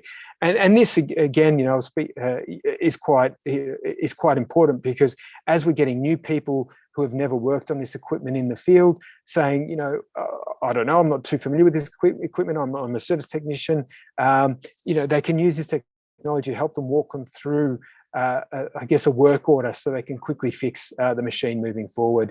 And then once they're done, they sign off on the job, and then the work order is then complete. So it's all done. So it gives you a bit of insight into some of the interesting things we're doing around augmented reality and virtual reality. So once we do that, we then, there were some parts were ordered, especially that seal. And what's happened is that this has gone to the manufacturer. It's sent an Excel spreadsheet of the different parts. And what's happened here is with the parts, what we're going to do now is we're going to start launching a bot. And what that bot's going to do, it's going to start grabbing information from the Excel spreadsheet. Dr. Nicholas, again, it's too small for us to read anything. Okay. Unfortunately, this is a video, so I can't Okay. zoom it in. But just to what's happening, and I'll talk through it, is it's opening up SAP, it's reading in that Excel information, and then what it's going to do is then it's going to upload that information using intelligent robotic process automation, right? So it's using bots to help automate a lot of this capability. So maybe since if the video isn't very visible anyway, maybe I'll just go straight to the process here. But what happens, let it be an email order, an online EDI email. It can grab in. It can either be reviewed by a person or by a bot, depending on the complexity. Then what they can do, you can either use data attribute recommendation. So that's another AI business service. It says, when I see parts of this, this is how I automatically populate it. And once I do that, it's all populated, and then it creates a sale creation order for the new parts moving forward. So that's the movement of that one. But then to go into some more interesting things. So I spoke about, I guess, having a technician go in there and actually analyze the things. But I think one thing Harry mentioned was before, in his predictive maintenance and using technology to identify an issue. So this is something which we're working on. It's actually something that I'm working with. We actually launched the idea out of Australia. We're working with our ICN team in Bangalore, out of India. So, and then we're also working with the Fraunhofer Institute in Germany. So to give you a bit of insight, I'll give you the architecture diagram first. We're using a concept called federated machine learning. Now, why are we using federated machine learning? Federated machine learning is key, especially for remote assets. We can't guarantee that our assets have connectivity to the internet. So what we want to do is we want to put as much of the intelligence that you see at the edge, so it can do the edge process or do the, I guess, sound stream analysis or the issue, or let it be sound stream or even visual analysis, actually at the edge. And this is becoming really popular, especially as we're seeing technologies like 5G come along, right? Because we're seeing edge devices being put in warehouses, in production facilities, and rather than being sent to the cloud, it can be processed there to remove the latency, right? Because sometimes, especially when it comes down to these devices, the faster you get it out, the faster you can react and predict that something's going on, the quicker you can hopefully reduce, a major issue or major, a fault happening in your production environment. So what we're actually doing here is we've got, it's listening to the information, it's actually extracting the sound information, and rather than sending the sound back to the central repository, what we're doing is we're pulling out a score, and we're pushing the score back into this aggregator, and this aggregator then aggregates it with other models, compares it to other things that it's reading in, and then what we're doing is we have the global repository. Now it's a continuous learning solution, so we're feeding information in, aggregating it together, and then pushing it out. And so this is a concept which we've developed and we're putting together at the moment. We've actually got a pilot going live at the moment with a German customer, and we're using the Fraunhofer team. And the reason why we're using Fraunhofer is because they've got sound engineers, right? SAP, we've got great business process engineers, but we had to work with sound engineers to identify when issues and certain things are going wrong. So that's why Fraunhofer is in the mix there. But again, this is a solution that we put together. And just to give you a bit of an overview of what it looks like, this is a first example of the UI, and we've got all these different, fans and blowers in a production site. And what you can see is here, there's that, these, but between the green line and red line is where we should be operational. It's okay if you, have an anomaly once in a while, when, one every, let's say 10 minutes or whatever, but it's when you see consistent anomalies, that's when you should start worrying, because if you start seeing more and more breakdowns, then that's when you can say, actually, something's really going wrong here. We need to do a service on this before we have some serious issues, and then we need to bring in someone to resolve this issue. So currently in POC, and hopefully by next year we'll be able to talk about the results and some success stories on what we've done with this one. So if you're thinking what is SAP doing in this space? Yes, we're using data science, we're using machine learning, we're using some of the most complex techniques, including federated machine learning, which allows you to do that processing at the edge, and it's going to become more and more important as we have more remote operations. 5G is becoming more proliferant, so definitely keep your eye out on what we're doing in this space. And so if you have a look, all this is related to business process. And why do you want to work with SAP? Well, you want to work with SAP because we've got, again, a number of end-to-end processes, 300 key process performance indicators, 2,000 customer benchmarks, 1,000 corrective actions. Now, I think it's over 180 RPA bots. We've got an RPA bot store. I'll show you that as well. All this capability that we have, as well as being able to manage, benchmark, and have all these services. So this is all part of our business process intelligence suite. As most of you know, we acquired a solution called Signavio, and I'll give you a bit of a look of how you can use Signavio or the vision of Signavio, especially around the business process order to cash. So here's a bit of and again, although you can start using Signavio now, this is a bit of a lab preview. So in this instance, we've got an order to cash business process. We've done an inspection. We're having a look at, the different kind of recommendations that are coming out of the system. As you can see, 10 here are critical, 2, 5, and then 2. But then not only do we want to identify where the business process issues are, but then how do you resolve it? And the reason why you want to stick with SAP, and don't get me wrong, there's a lot of automation people out there. There's, Blue Prism, there's automation anywhere. But what you get with SAP is the ability to not only identify the business process issue, but then quickly generate a bot or use a bot that already exists from out of the store to help automate the business process issue that you have. And so that's where we're moving towards, okay? And if you have a look, when it comes down to hyper-automation and solutions, we have a whole lot of hyper-automation solutions, services, that we can put together as part of the business technology platform. This is all based on BTP, our business technology platform. So you have access to that if you're an SAP customer, and we can utilize a different service depending on what you want to automate moving forward. As I mentioned before, the business technology platform, one nice thing we've done now is we've made it free, right? So if you haven't had a chance yet, jump on, just get a free trial. If you want to play with any of the AI business services, let me know. I can even give you tutorials and workshops. We've got things called missions, which allow you to walk through and identify how to use our different technologies. But again, if you want if you need a bit more support, if you want to establish your own innovation center within your organization, then we can help with that as well. We've got our innovation methodology, which we can help share with you. So we run these different workshops where we do the explore, discover, design, and deliver. And depending on the methodology, we promise a value outcome. And again, the reason why we look at these value outcomes is because we've got things, different key things that it be with scalable innovation. We've got all the expertise.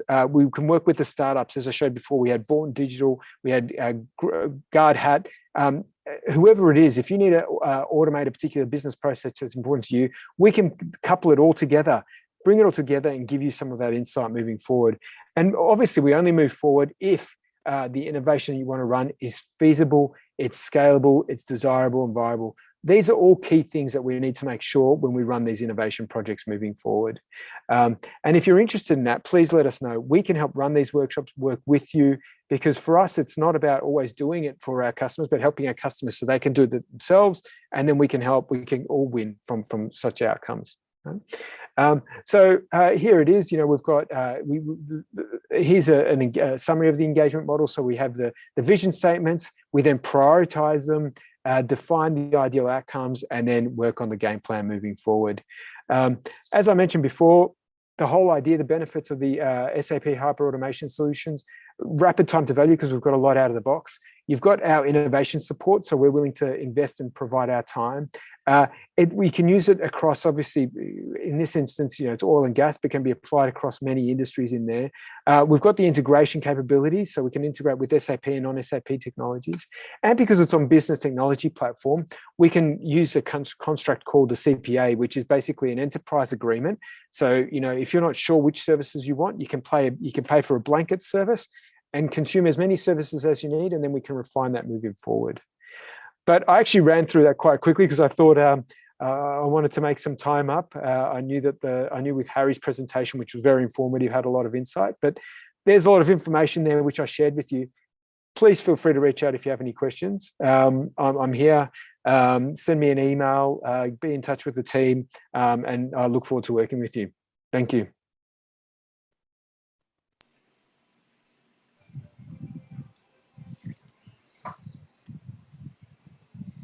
So Doctor, any you have questions? some more time also before the next speaker joins. So if you feel that you need to share some more artifacts, so you can feel free to add that. Yeah, no, look, I wanted to make sure I finished clean and early because I know there's a little bit of time, but I just wanted to make sure if there's any questions or answers, I have enough time. I want to make sure that the people who have anything to ask, we can ask and then hopefully answer quickly. Sure. So Nicola, I have a question for you. Yes. You shown the the worker safety solution, Yes. with the tag and the UI. So, and if I heard you right, the solution works without the network. That's Yes. the biggest challenge in the downstream industry. It's a huge area. So, if you can throw some light on that how these tags, can generate alerts, but even the network is not there. Yeah. And again, I'm asking this question from the more downstream per se. If you can throw more highlight on that solution and how that works and which are the partner specifically in the tag area where we need the intrinsic safe tags. That's another the requirement. So if you can more speak about that solution, I think for most of the downstream industry, this solution is applicable. Yeah, Manoj, good question. Look, there's a list of different partners willing to do this. Actually, I should have brought up the one that's doing a great job in India called Tagbox, because we've worked with them in the past as well. And the way they do it, they have obviously a local network. In other words, it's not necessarily connected to the internet, but it's got a connectivity within that particular site. And what it will do, it will notify if there's someone who's who's checked in, who's meant to be working, and they don't see them. Then it puts an alert saying that it doesn't see that device, and it starts to put the alert out. Now, it might be because that person's just lost connectivity, but it's there to just check to see that they're there. So it's just using the local network capability to identify that rather than using internet capability. Yeah, but again, there's many different ones. Intrinsically safe is important. You mentioned, so the guard hat guys have got intrinsically safe devices. So, and again, depending on the level of intrinsically safe, right? I've had to work in environments where we've had to have IP69, right, where devices had to really, they didn't even have Wi-Fi or Bluetooth enabled because any kind of charge would possibly cause an explosion. Depending on your environment, we can utilize these, but again, I don't want to speculate because I know intrinsically safe environments, depending on the amount of intrinsically safe, we can have devices, or maybe we have business processes in place to help keep that safety moving forward. Yeah. Okay. Mm-hmm. So maybe we will get back to you, or maybe we'll be in touch with you to have more deep diving on this particular solution. Yep, fantastic. Done. So a question from my end. You've shown all of this interesting stuff, right? So is this something that customers buy off of SAP's price list? Is there a co-innovation model that exists? And if someone wants to engage and work with you, what would be the typical process? Whom should they reach out to? And how does this entire model work? Yeah, look, great questions as well. Definitely open for co-innovation, right? I think that's the best way because every customer is going to have their own way of doing business process, and we're willing to co-innovate with them. In India, I work with a great guy called Rayan, who's part of the local digital transformation office. Rayan will work with us, and we'll bring in the right people to run a workshop and help identify how we can run some of these solutions, let it be with startups, or even maybe invent your own solution in how to deal with a particular business process in this instance. So there's definitely a fixed process. Again, there's my email address. If you want to email me, you can email me directly. But normally working with Rayan there in India, we can then work together and come up with a workshop to help identify any issues that a customer or partner might have. Yep.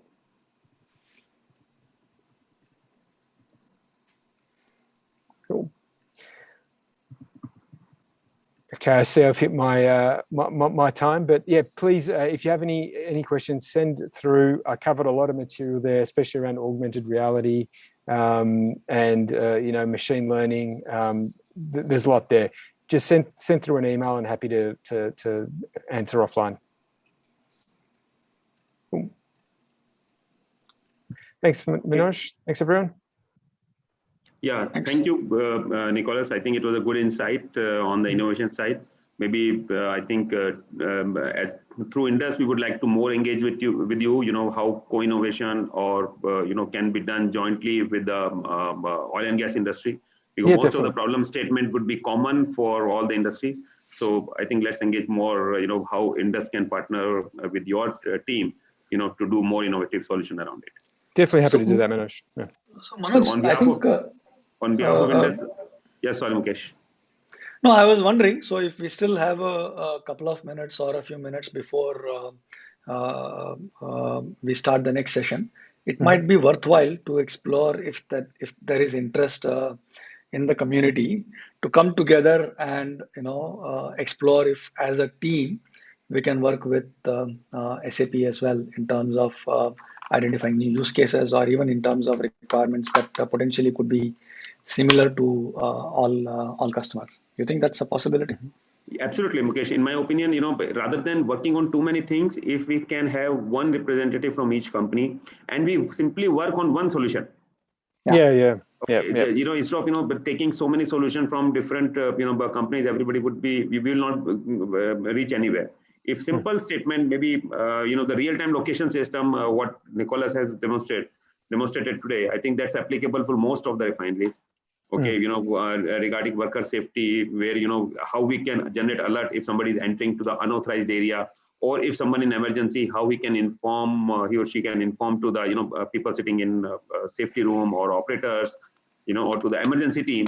I think that's the problem statement for most of the industry. If everyone feel that okay, this statement applicable to them, maybe we all can engage with Nicholas and to take this solution further. Yeah, that's a good idea, Manoj. I think we can also have a small roundtable sessions, and where Nicholas, as he was saying, that they have an elaborate method of design thinking, and we have also team from India also who participates in that, and we Yes. can engage very deeply and then definitely come out. Maybe for the city gas distribution and other gas, they may have another use case, but yes, we can definitely crystallize one or maximum two and then work in that direction, which would benefit the community at large. So I fully agree with it and look forward for that nominations. And maybe if maybe we have colleagues from other industry also, other companies also, if they can throw some light, what problem statement they would like to take the further, then as a oil and gas community, we can take it with SAP for the co-innovation. Sure. So Manoj, we've been going on for almost 2 hours now. So do you think it's a good idea to take a Good time for 5-minute the break. bio break or Yeah. something? Maybe I think till Indra joined from Kane, I think let's take a bio break and we assemble at 12, 10 minutes from now. Mukesh?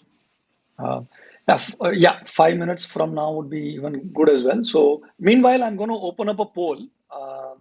So in terms of what other topics would be interesting to kind of bring up as well.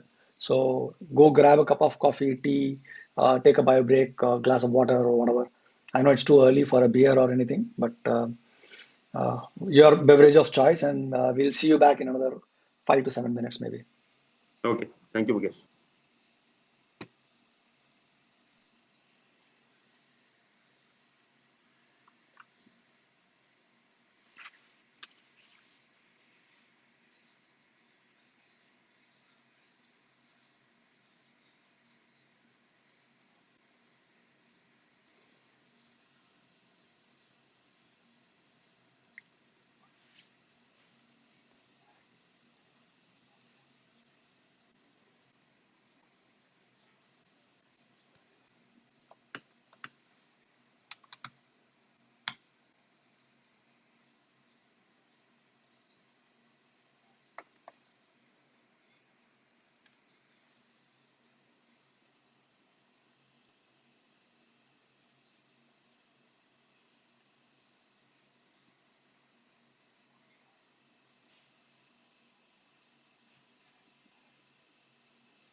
So is that okay if I play some background music for everyone to enjoy?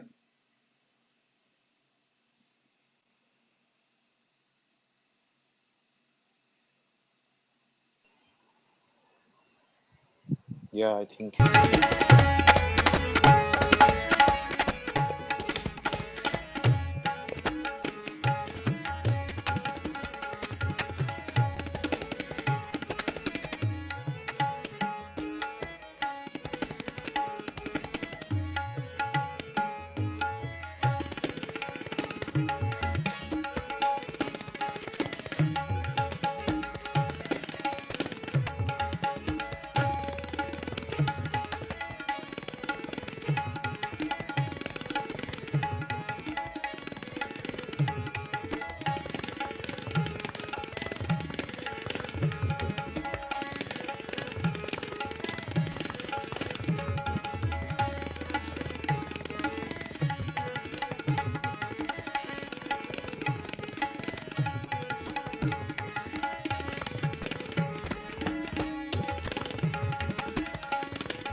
So Manoj, Mr. Datta is trying to join. He's facing some problem. Maybe in 2-3 minutes, he's just again relogging and joining. Okay. Yeah. Thank you.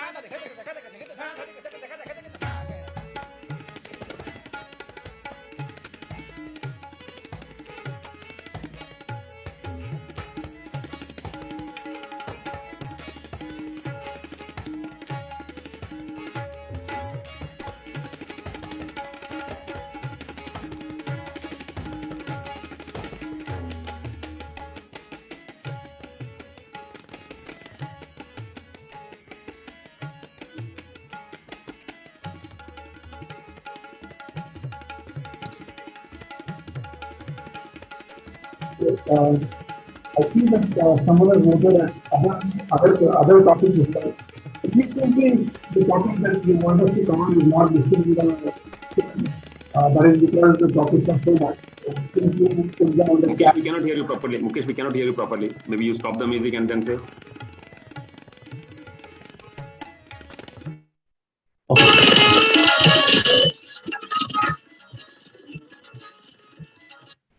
So what I was saying was that can you hear me now clearly? Yeah, it's much better. Yeah. Okay, so I saw that. So the reason why we only have 4 or 5 items in the poll is because of the limitation in the poll itself. So I'm pretty sure that there are a lot of other topics that you might be interested to for INDUS to organize. So if the topic is not listed here, please do put it on the chat so that we can organize topics based on the interest as well. So. And do join us on that WhatsApp group as well, which Mukesh has highlighted.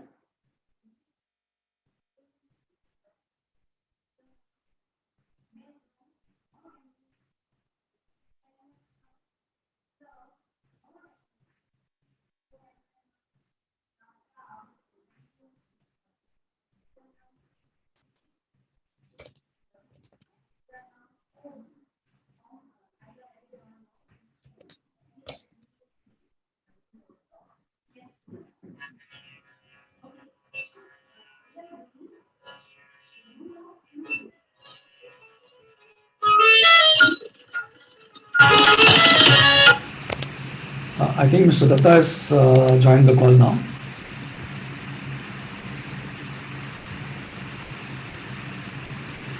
Hi, sir. I think. Hi, good afternoon. Good afternoon. Good afternoon, Indradaman. How are you? Good afternoon, Mr. Datta. Yeah. Hi, Manoj. You can call me Indro. So, okay. Is a big name. People struggle to pronounce it, I think, but you can call me Indro or Indra. Okay. So, welcome, Indra. On behalf of INDUS, we just completed 2 sessions. So now over to you if you can share your, the Kane's journey on using SAP technologies. Over to you. Yeah, sure. Okay, so let me share my screen. 1 second.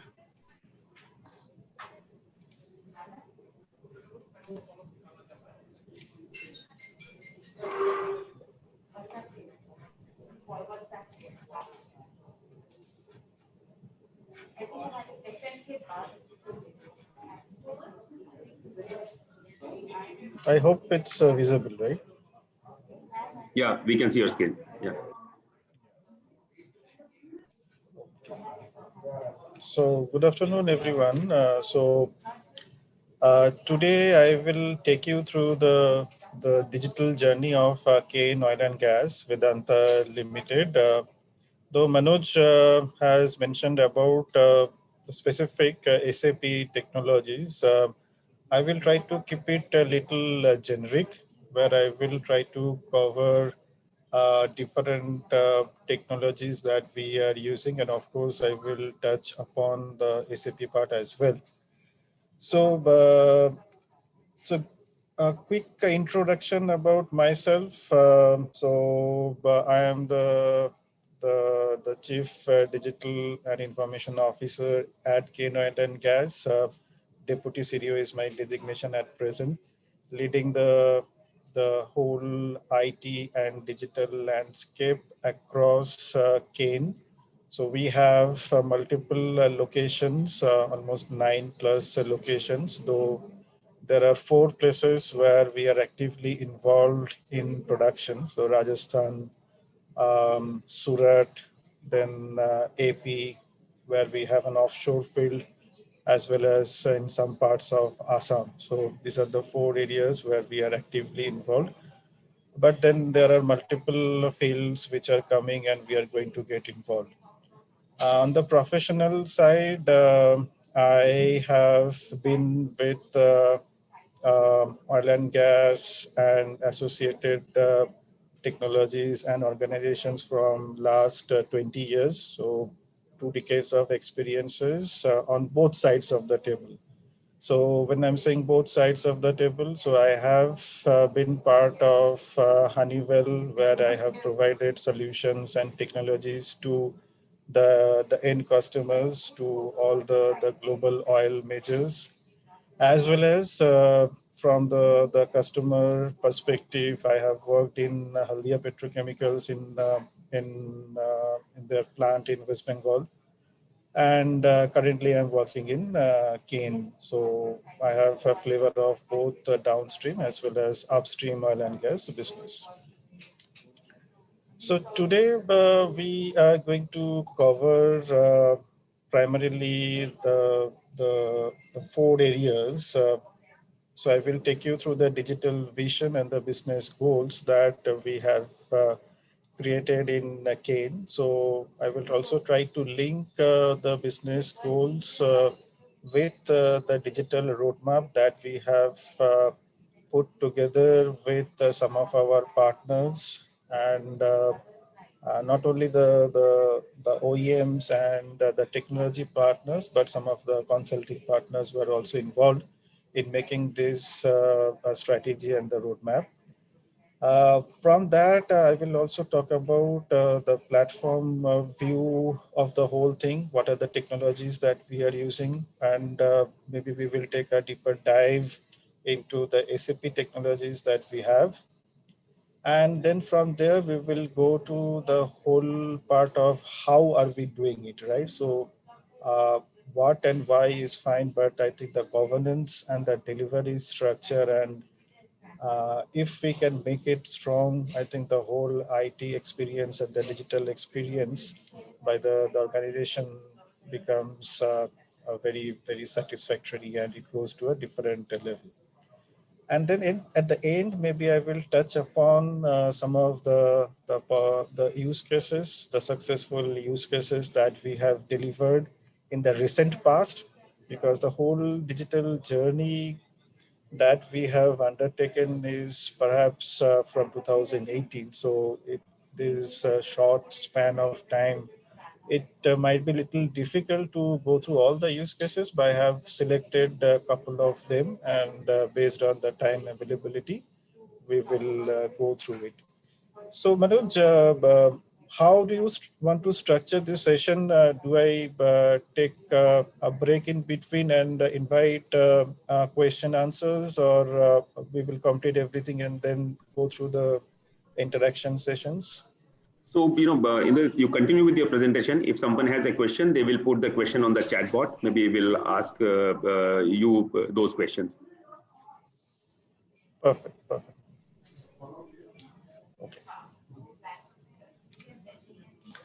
Okay, so let's start with the digital vision and the business goals, right? Okay, so again, Manoj, are you able to see the top part of it? I'm not sure how to hide this top control button. If you're not, then it's fine. But we can see, all those production, OPEX or CAPEX, HSC score. Yeah. Okay. Yeah. Then fine. Okay, so the primarily the digital is an enabler, and IT is an enabler in cane, oil and gas, and we work very closely with our business units. And we have 4 business units in cane. So the biggest of them is RJ Oil, which is located at Rajasthan, Barmer. Then we have RJ Gas, which is again very close to Barmer, a place called Gurmarani, so where mostly our gas fields are there.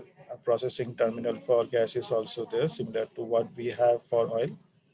The third business unit is offshore. So we have 2 offshore fields. One is at Surat, Suwali, which produces close to, I think, 12 to 15,000 barrels per day.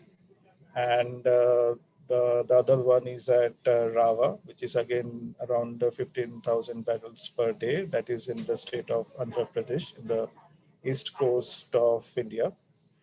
And the other business unit which we have is the new fields which are coming up, the new blocks that we have won through the OLP contract, Open Acreage Licensing Policy. So that business unit is also called OLP, and some of the upcoming fields in Assam, in Rajasthan, as well as in Gujarat comes under this business unit.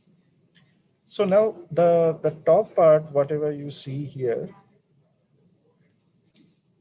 the objectives are very clearly defined by these business units, and the whole digital team is also structured so that the interaction with these business units are very strong, so that we know that whenever any digital interventions are conceptualized, whether it is going to impact the production, or whether it is going to reduce my OPEX or CAPEX, or let's say even if it does not hit my financial statements, but if it is an important part for HSE practices improvement, HSE score improvement, then that is always a priority for us, right? So if you see on the left hand corner of this presentation, so we actively vouch for only safe production, and HSE is a very important area for us. Okay, I'm hearing some, I think, a noise, but maybe you can Request take yourself on mute. rest to go on mute, please. Okay, so the next important business goal in the current context of the our social and environmental responsibilities is how do we reduce the greenhouse gas emissions during our operation, and we have a sustainability goals of reducing the carbon footprint during our operation, and this is measured in terms of tons of carbon dioxide emission reduction from the surface and the subsurface operations. So we want to do a lot of things there, and there are multiple projects which are also happening, and some of them are also digitally enabled. And the fifth area, which is little subjective in nature, is that how do we improve the overall stakeholder experience in terms of usability, in terms of quality, in terms of how the solutions are deployed, whether it is an IT or a digital solution.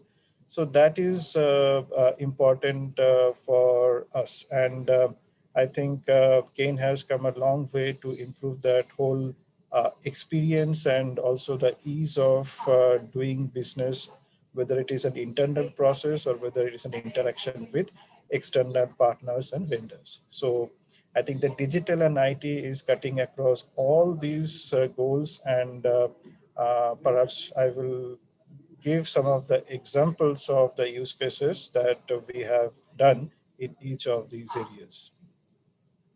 Now, coming to the more objective part of the whole value chain of exploration and production industry. So we can actually club them into these six areas. So the value chain is mostly from your exploration to production. But if you see that the decline and the reservoir management is a big part of the whole process, as well as the digital portfolio as well, because the RJ oil SBU, which almost contributes 80% of our production, is aging at present, right? So we are producing almost 10 years from that field, and an yearly decline anywhere between 10 to 15% is not unusual, right? And we have to not only manage that decline, but also see that how can we improve the production. So there are a lot of data-driven techniques which are going through in the decline and reservoir management practices. Couple of them, maybe I will give an example. On the exploration and new field development side, again, this is more linked with the blocks that we have gone through OLP process conducted by Government of India. And in that, the whole objective is that how can we reduce the first oil time, right? So how can we reduce the time to first oil? On that area, I think the more important part is like the whole the field development process, prospect evaluation, as well as the planning part of it, how the automation can be bring into that.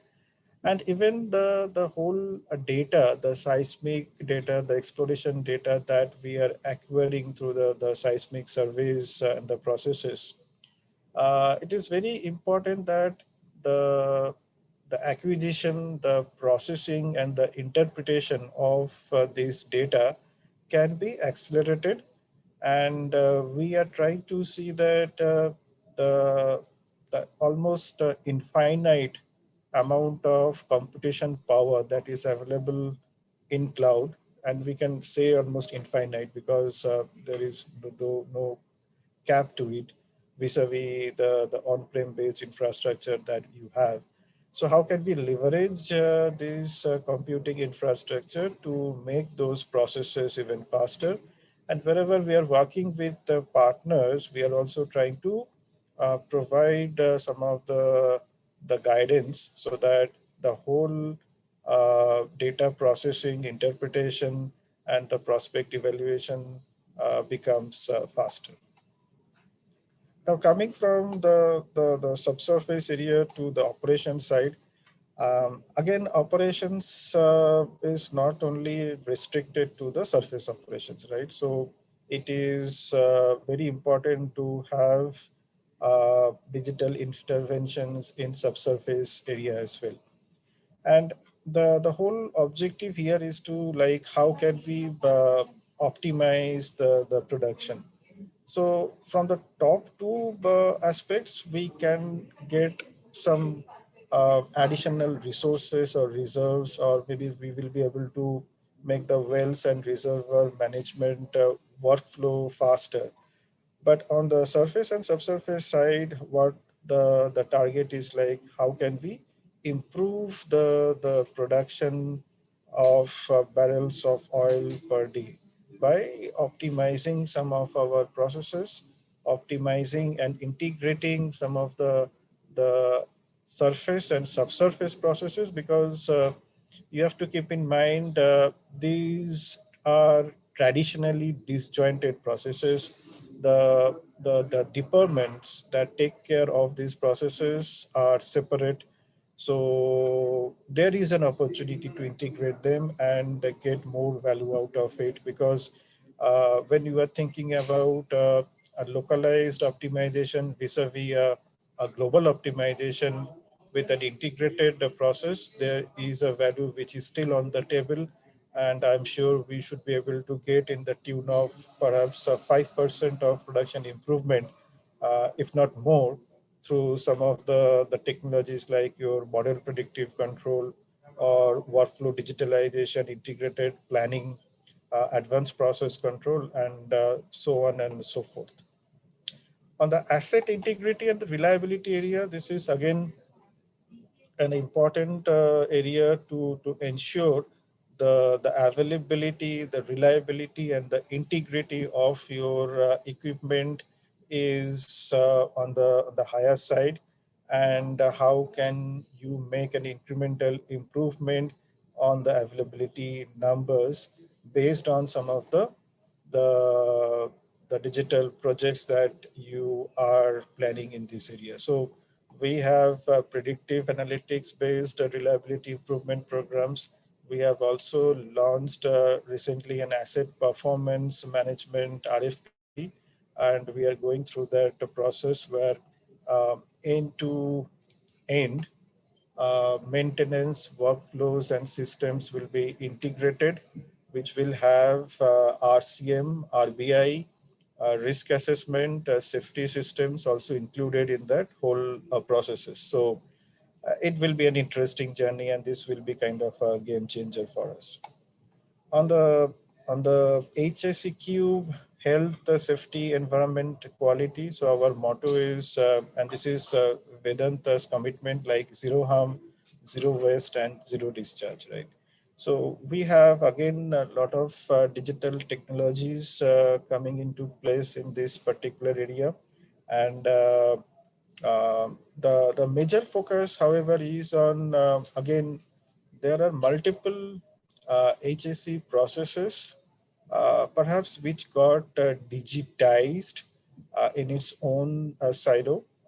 Now, how can we bring digitalization so that all these processes are also interconnected, and then you are getting some business value out of it. So I think in the HACQ area, we are moving from the regime of digitization to digitalization. And that's what we want to even do for some of our enabling functions as well. And we cater to all the functions, whether it is HR, finance, procurement, supply chain management, logistic, sustainability, ESG groups, governance.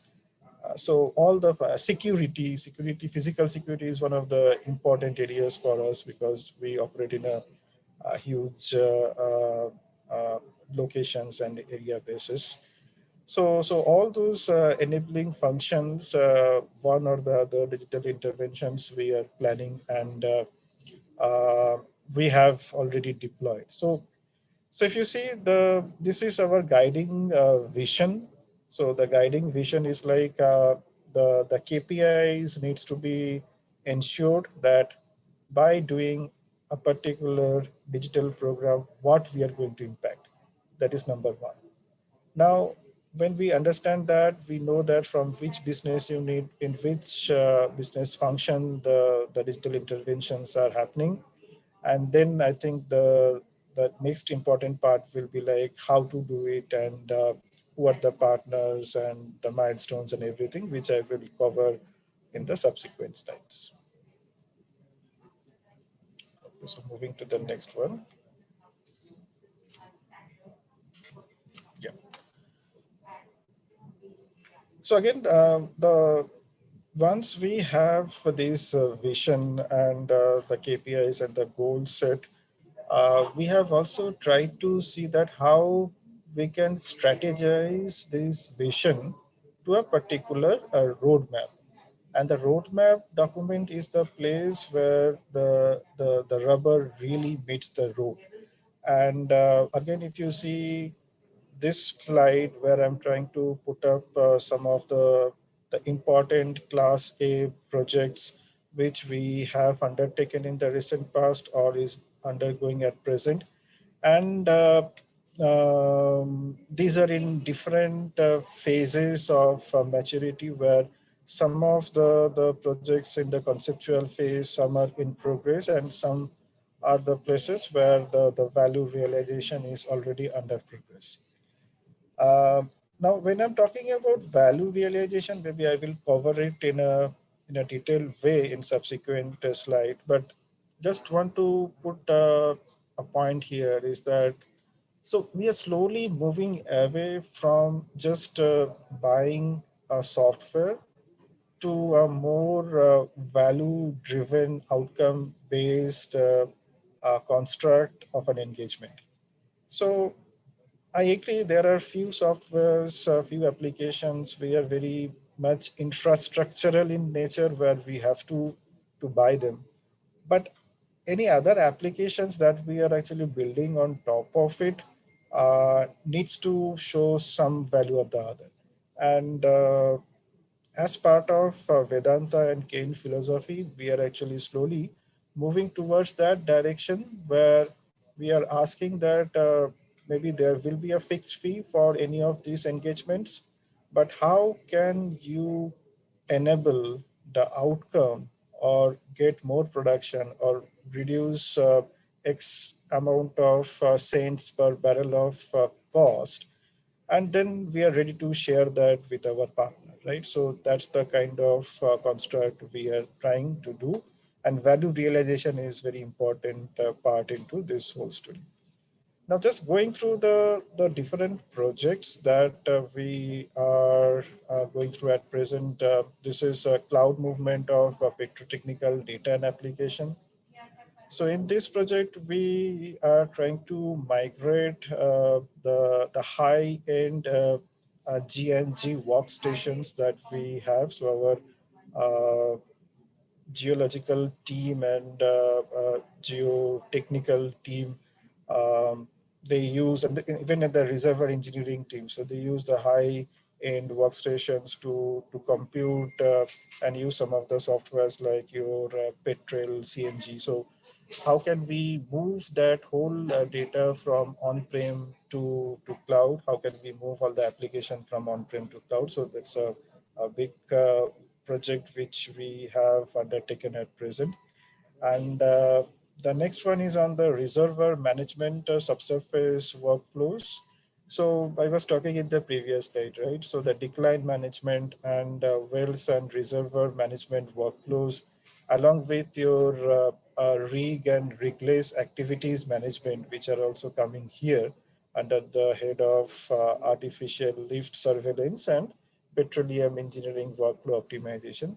So these two projects are very much connected, because once you identify some of the jobs and the opportunities from this area, we need to see that how those jobs can be executed by the petroleum engineering team, and the whole schedule as well as the, the effort optimization can be taken place by some of the projects what we have. And here one of the projects we have done along with SAP, which is giving a real value for money, the way it has been implemented. I think there are a lot of appreciation from the drilling and the petroleum engineering team as well. So perhaps we will quickly cover that in my subsequent slides. On satellite field, the main important part is like how can we enable Internet of Things as well as some of the remote monitoring capabilities, because the issue here is that the satellite fields are first of all less in numbers. When I'm saying less in numbers, in terms of the well numbers, as well as the production numbers are not that huge, so that you can make a separate processing terminals or make a extensive data and connectivity and control systems implementation with IT connectivity. So you have to be a little bit innovative, and I think the technologies are there at present which enables us to monitor this sort of satellite fields. On artificial lift surveillance, I think this is one of the very important areas. So we are trying to see that if we can make the run life more for this different type of ALS systems what we have. So we have electrical submersible pump, progressive cavity pumps, PCPs. We have jet pumps. We have sucker rod pumps, HRPs. So there are multiple types of ALS systems we have, which actually helps to pull the oil from the subsurface to surface, right? And the whole availability of this type of equipment is important for us to maintain the production targets. On the surface and subsurface operations, we have advanced process control, uh, then the well test validation, production allocation workflow. So all these things we have digitalized, and we are also trying to see that how can we bring up a digital twin and production optimization based on digital twin in one of our views. And if that is successful, we will think to expand that to other views as well. Um, I have already talked about predictive analytics based maintenance, where we are trying to improve the reliability of the rotating equipments. So this is having the amalgamation of both the technologies, machine learning, both supervised learning as well as unsupervised learning, along with the first principle based methods, which are combined together to provide this sort of solution for our maintenance and reliability team. This next one is very interesting. I will cover in detail the overhead line monitoring through drones. So let me skip this one. I will cover that in detail in my subsequent slides. And the asset performance management, I think we have already talked about that. Okay, so I think we are already past almost 25 minutes. We'll go a little bit faster. The next part which I want to highlight quickly is the platform view as well as the governance and delivery structure that we have. So on the platform side, we have these 6 major platforms, but again, this is not the exhaustive list, but these are the main platforms that we have. Perhaps that is covering almost 80 to 90% of our landscape.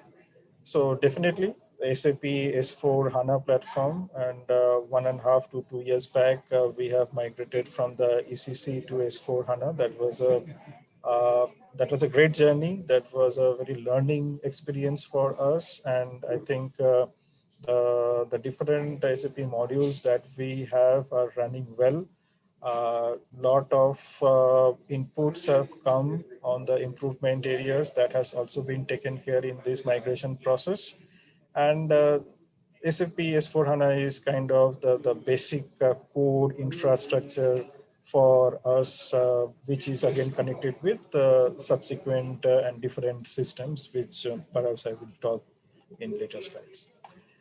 On the digital oil field, so this is the DOF system what we have, which is important to collect all the production related data. So the daily production reports, the production allocation, all inputs are coming to this platform, and from a well level to a well pad level to a field level, all the production accounting and reconciliation happens in this platform. So this is kind of again a 24/7 running platform like S4HANA. And this is very important for us because the data generated from here is also given to DGH and other for other regulatory compliances as well.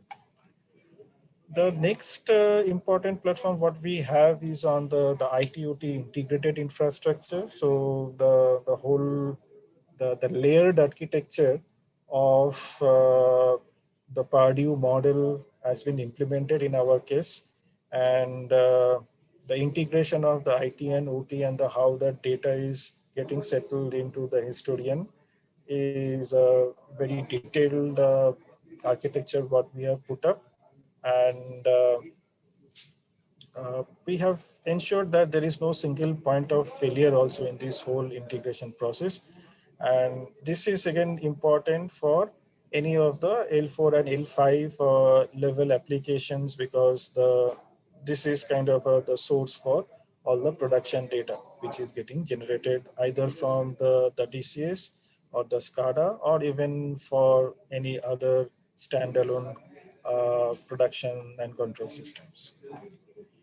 The next one is very important, and I think it's very specific for the upstream industry. The whole exploration and the subsurface data that got generated. And here actually I always bring on a lighter note an analogy of a new adage what we have recently is that data is new oil, right?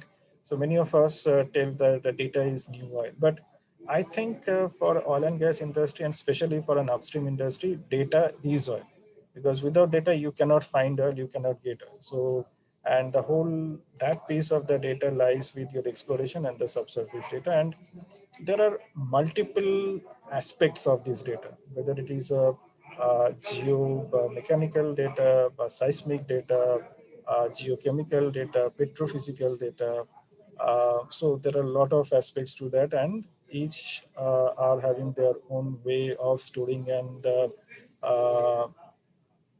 the applications are also different, the purposes are also different. But what we have done here is that we have put a discovery platform so that all these disparate sources can be accessed from a single location. This is the discovery portal.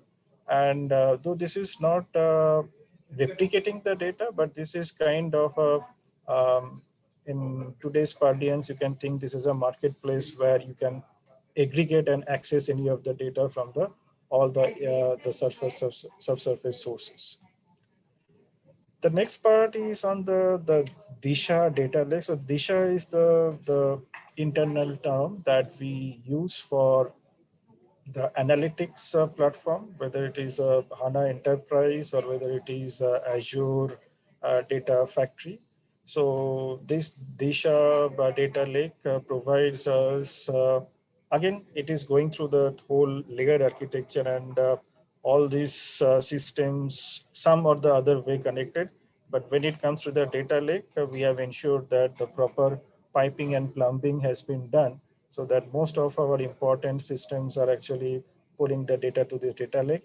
And then the whole cloud-based SaaS applications, whether it is Azure or whether it is SSE, SAP Analytics Cloud, that can be actually tabbed, and the power of the data can be utilized to get more insight on the business problem. So this is kind of a new initiative that we have started, and we have gone through a good amount of success stories in this area. And definitely we have the Office 365, Teams, SharePoint, and the Microsoft platform, which is again closely integrated with some of these platforms. So this is the overall picture about the platforms that we have in game.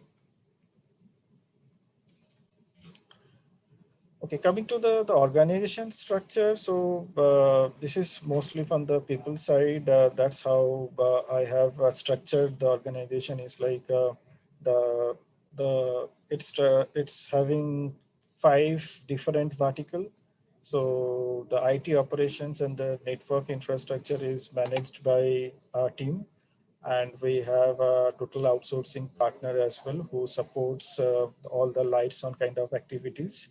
Then we have SAP application. Again, it is supported by the SAP team as well as partners of SAP as well as the total outsourcing partner.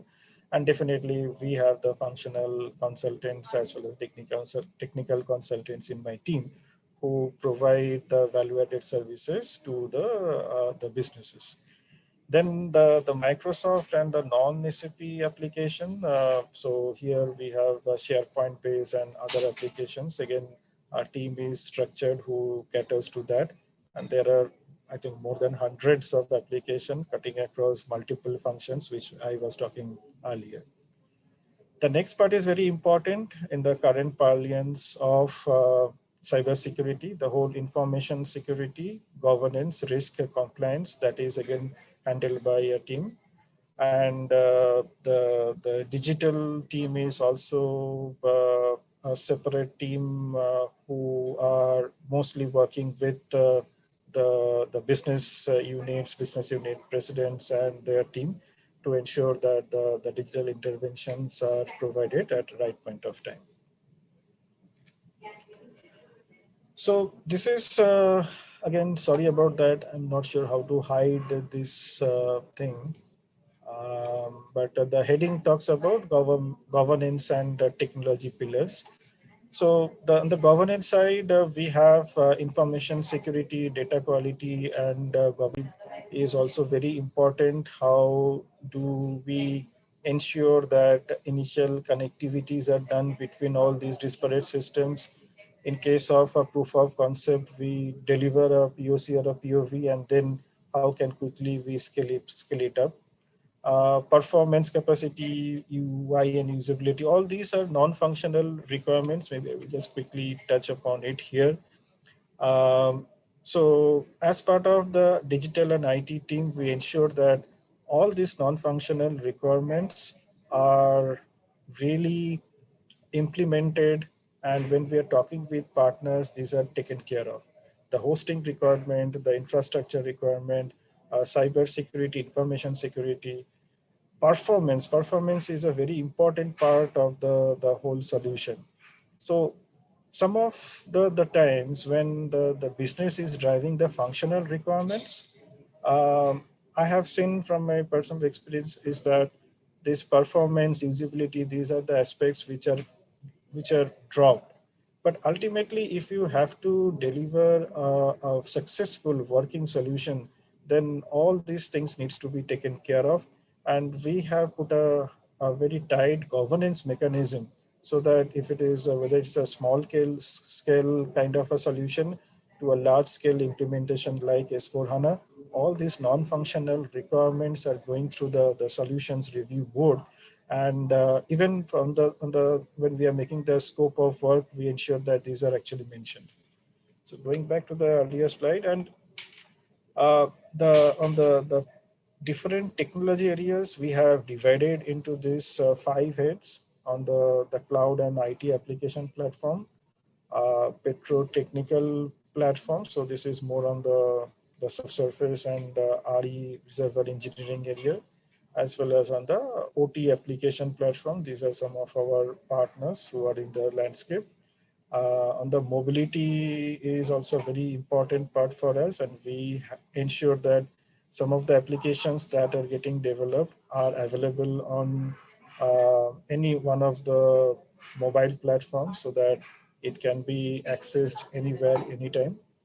And the analytics and visualization is also very important, which we will talk in details later. But these are the technologies that we have selected to take this the machine learning based or artificial intelligence, as well as the visualization of the same with the help of these technologies. On the project phases, again, the governance part of it, like the conceptualization of the idea to the scoping of it, putting the scope of work into the market, understanding the technical landscape, going through the whole commercial process of ordering it, and then the plan, implementation, go live, and value realization. So everywhere we have a stage gate and we take a stock at these points. However, on the implementation side, we believe in not a waterfall model, but on the agile way of delivering things. So this is a kind of a stage gate process if you see from the end to end of the governance. But when it comes on the implementation side, we believe in agile and scrum way of delivering things, where in 3 to 4 weeks of sprint, we will be able to deliver and develop a small chunk of the requirements and the functionalities to the user, so that the feedback cycle becomes faster and overall experience of having the faster delivery, right? So that is achievable. Okay, so going to the next cycle. So this is what I was talking about, like the release cycle and the development and the sprint cycle. So the release cycle is, see, if you come back to this one, so you will see that generally we think that the scoping to implementation to maintenance is a linear process, but it's not, because we believe that once it is given to the user, then actually this becomes a circular process, and we continuously connect with the users to understand that what are their new requirements, what are the defects, what are the issues they are facing, and can we scope it again and implement and again give it back. And in that process, we also try to see that if we can use that Scrum and Agile methodologies, so that this cycle becomes shorter and the overall project gets delivered in even shorter span of time. So that's on the more or less regarding the governance and delivery and the platforms that we have. Okay, so now coming to the particular landscape of SAP S4 HANA. So we have migrated recently from ECC, not recently, it's almost 2 years back. So ECC to S4 HANA. And then we have also have HANA Enterprise for analytics. We also have SAP Fiori Gateway for many applications. Mostly those are ESS based, employee self-services, from HR area to finance area to some of the benefits people related applications that has been built in SAP Fiori. We also have vendor integration and invoicing system, and Ariba is also there in our landscape. These are the different business modules that we have. Joint venture is one of the a different aspect for oil and gas upstream, because mostly we work with ONGC or the other joint venture partner, and this module is very important for us. On the other side, we have the internal and external interfaces with the PO and PI kind of interface. And then document management systems are also in place. So overall, this is our landscape. We have 2 data centers. So recently we have gone through the data center consolidation exercise, and at present we are targeting to have the primary data center at Gurgaon and the disaster recovery DR data center at Pune, and the 9 major locations I have already talked about. Going to the next slide. So this slide I have just put to talk about the analytics layer. What is our vision and how are we doing it? It is not actually a vision anymore. This is implemented, and we are actually getting a lot of value out of it. So basically, we have the 2 sets of data, right? What I have explained earlier, the exploration data as well as the production data. So production data is coming on a day-to-day, hour-to-hour, minute-to-minute basis from different site DCS, SCADA, well pad, and processing terminals. And again, they are going through the different layers and the layer architecture to the historian. Whereas the exploration and reservoir data can span across geological, geospatial, geophysical, geochemical, geomechanical, petrophysical. So, and there are different systems for it. So our target is to put all this data into a single data lake, and then go for different type of cloud-based services. And we have already implemented some in the presentation layer. We are trying for the analytics layer as well. Even there are use case of flowing bottom hole pressure prediction, which we have done it at HANA Enterprise, and got integrated with Power BI as a visualization there, which I will talk later. But the idea is that there should be a model development, integrated development environment, version controlling should be there. It should have a multi-user environment, and it should be able to process the continuous and batch amount of data, and whatever the usage and the other statistics, so we should be able to get very easily. I think that's the key to have a cloud-based application and the services, so that you know that where and how much you are using, and how quickly you can scale up, but you have to understand the cost part of it. Otherwise, it will be very difficult to manage. So, Manoj, how much time I have?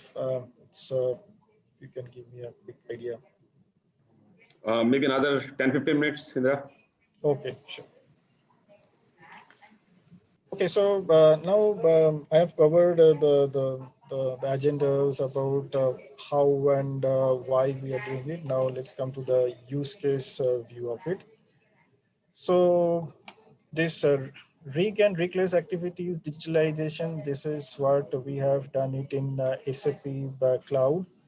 So basically what it does, it helps on managing the rigs which are deployed at our Rajasthan location, and it helps to achieve more number of jobs in a given period of time. I think that's the main idea, that there should not be any wait time. The path of the rig, the schedule of the rig should be optimized so that we can get more value out of it.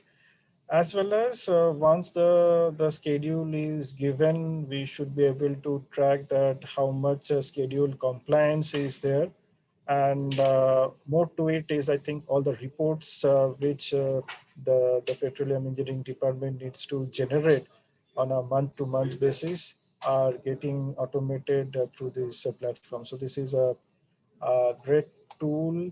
And recently I was talking with the HOD of the drilling and P. So he was saying that no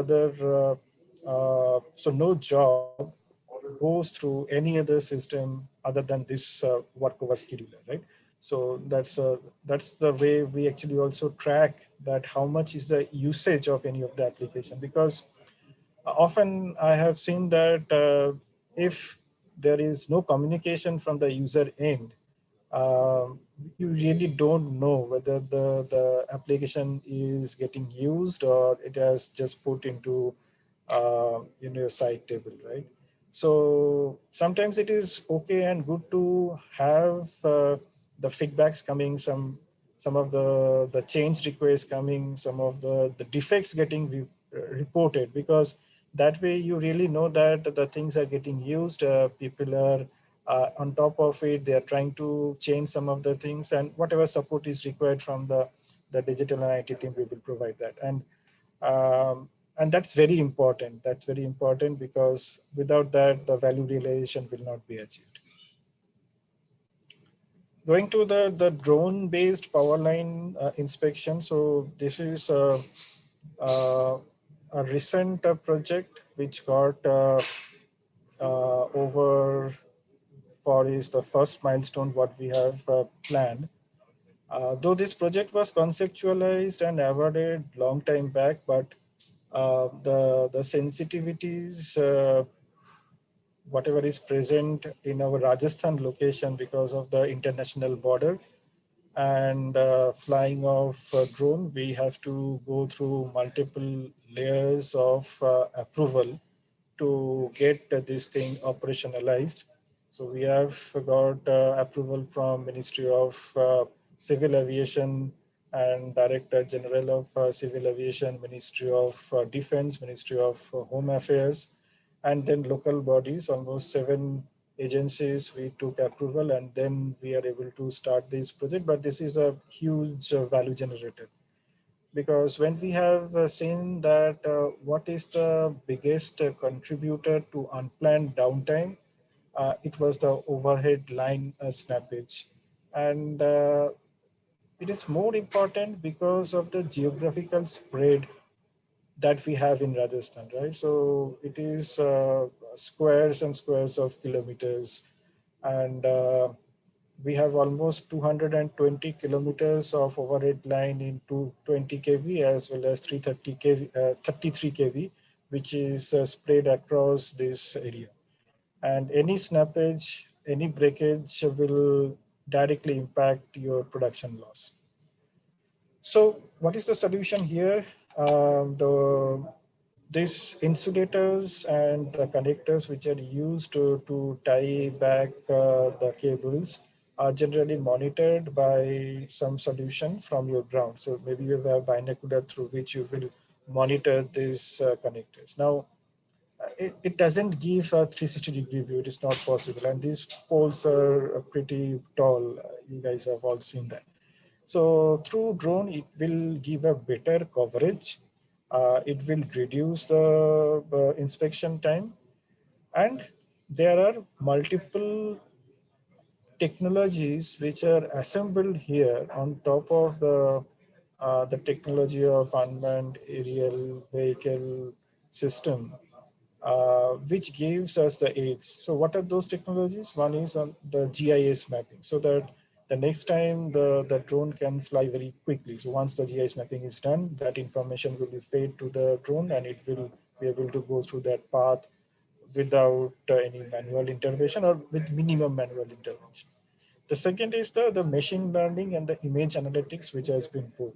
So once you have captured these data, let's say you are capturing the data today in the month of July, and in 6 months down the line, you will do the second phase of your inspection, or maybe 1 year down the line based on the criticality of the equipment. 220 kilovolt is a having higher criticality. So after collection of the next set of data, you will be able to do a quick comparison through the machine learning because some of the faults are already fed into the system. The system knows that, okay, this is the discoloration when rusting happens. This is what the nut bolts gets loosened up.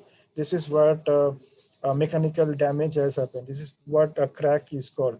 Or maybe the crack has become more, or the discoloration has happened more. So it's a huge potential, and recently we have completed the first round of inspection and it has given good value for us.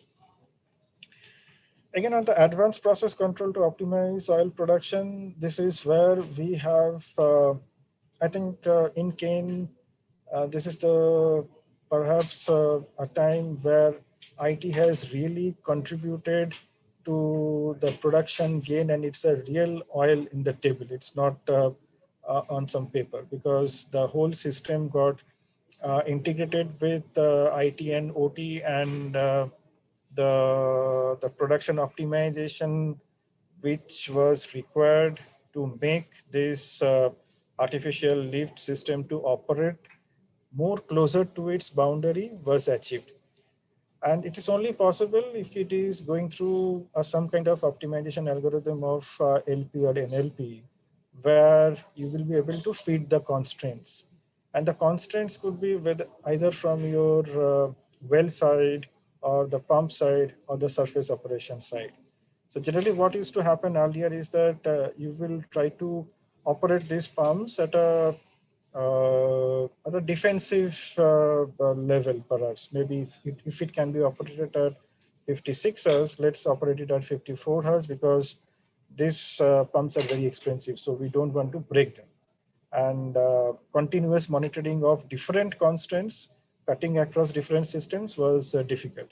And then on top of it, you have to do a real-time optimization to make it, to take some corrective actions. And that integration was done, and we are getting really good gains of 2 to 4% of production improvement in some of the wells as well. So it's a huge number, but 1% is definitely an average across most of the wells. The paperless logbooks, I think it's a step towards paperless office. The logbooks are very important, whether it is a field logbook or the control room logbooks where all the production data are noted. It is also required for some of the compliance and audit purposes in the future. And this is also important when the shift handovers are happening. So the whole handover and the takeover process gets simplified and digitalized by these paperless logbooks. On the decline management, I was talking earlier about how can we use data-driven optimization to ensure that the declines are actually managed well, as well as production is optimized. So the decline curve generally looks like this, but through some of the machine learning based models and data driven techniques that we are deploying with some of our partners, we are trying to make this curve more flattish, as well as the jobs that are getting identified through this system will be prioritized and taken up by the PE team.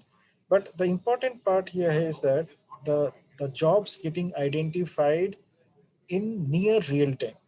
So earlier what used to happen is that perhaps those jobs are identified 2 weeks back or 3 weeks back.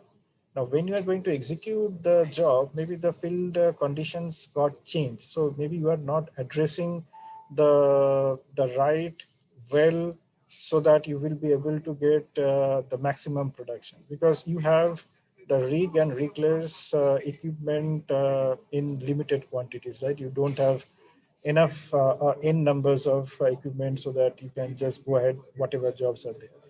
So with this constraint, we are able to manage the things better, and this is a project which is ongoing.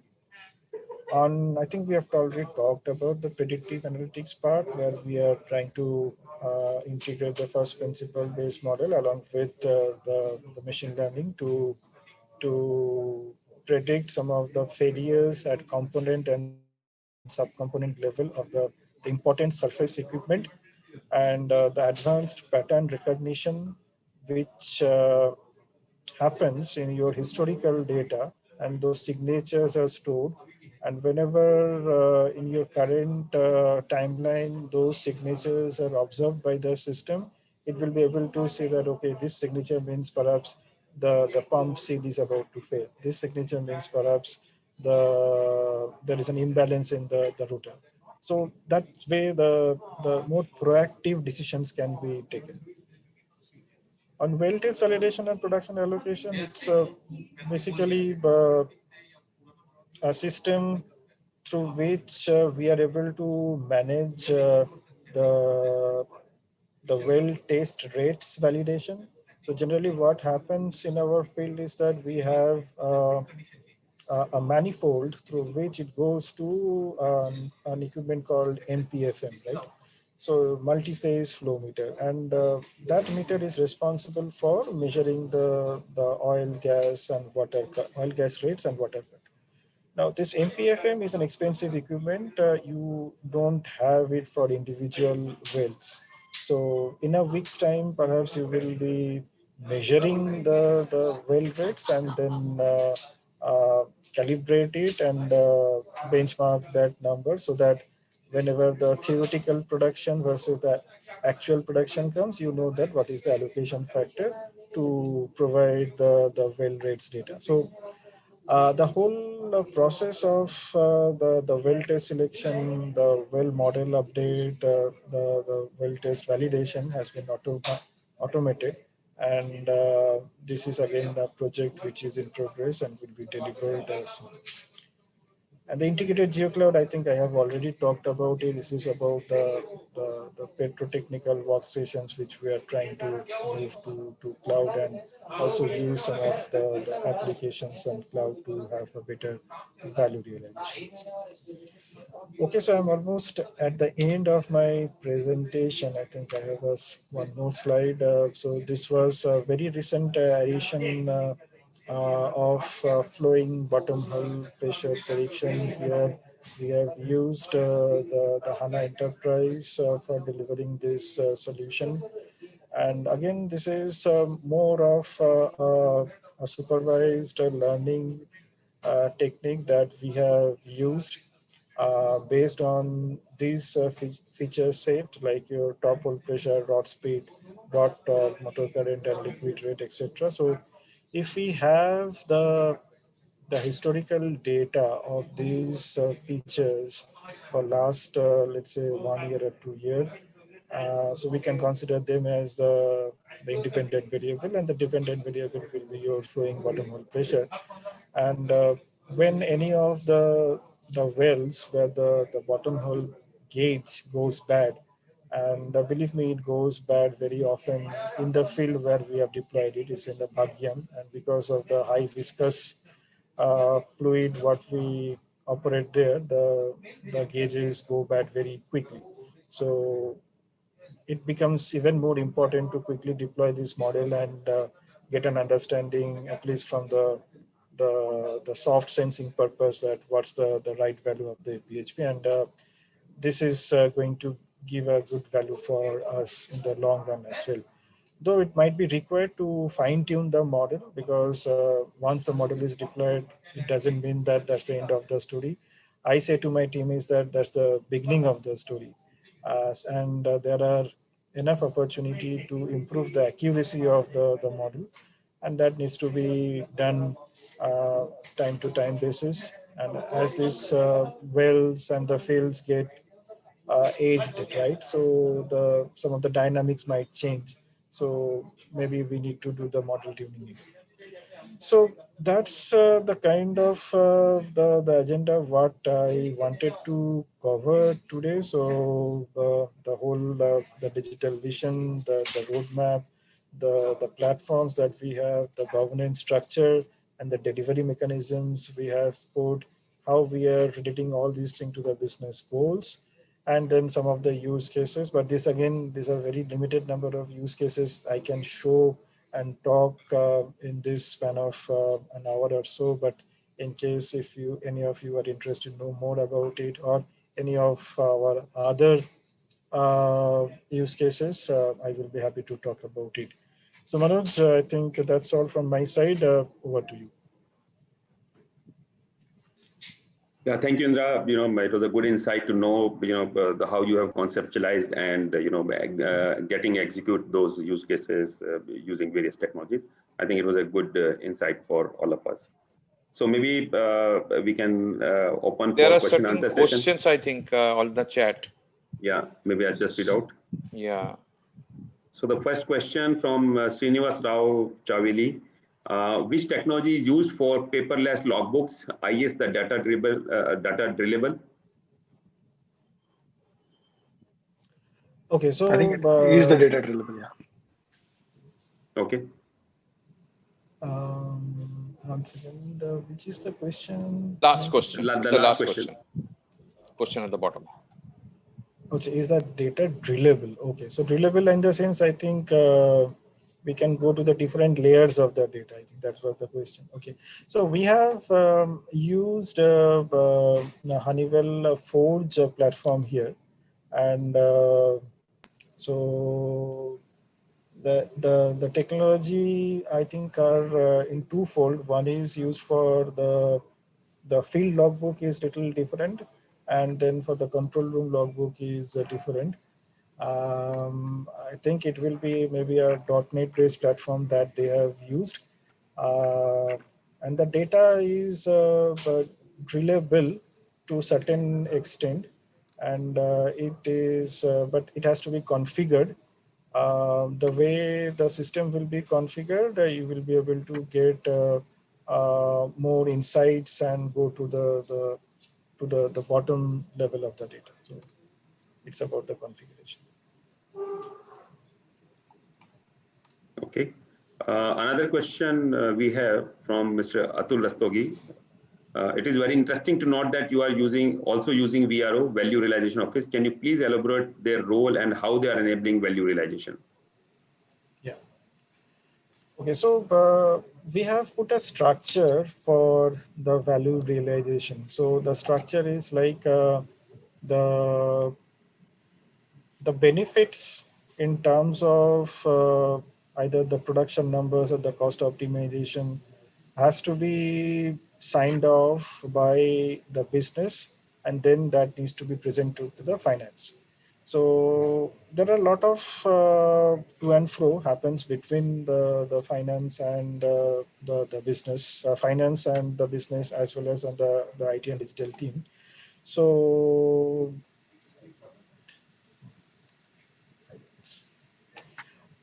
what we do is like the overall template is provided to the business, and then try to understand that, okay, if it is a volume gain, then what is the barrel of oil per day gain is getting realized. Now, when I'm saying getting realized, that has to be on the table. And then what we generally ask the partner or the solution provider is like how this gain can be easily visible in the software itself.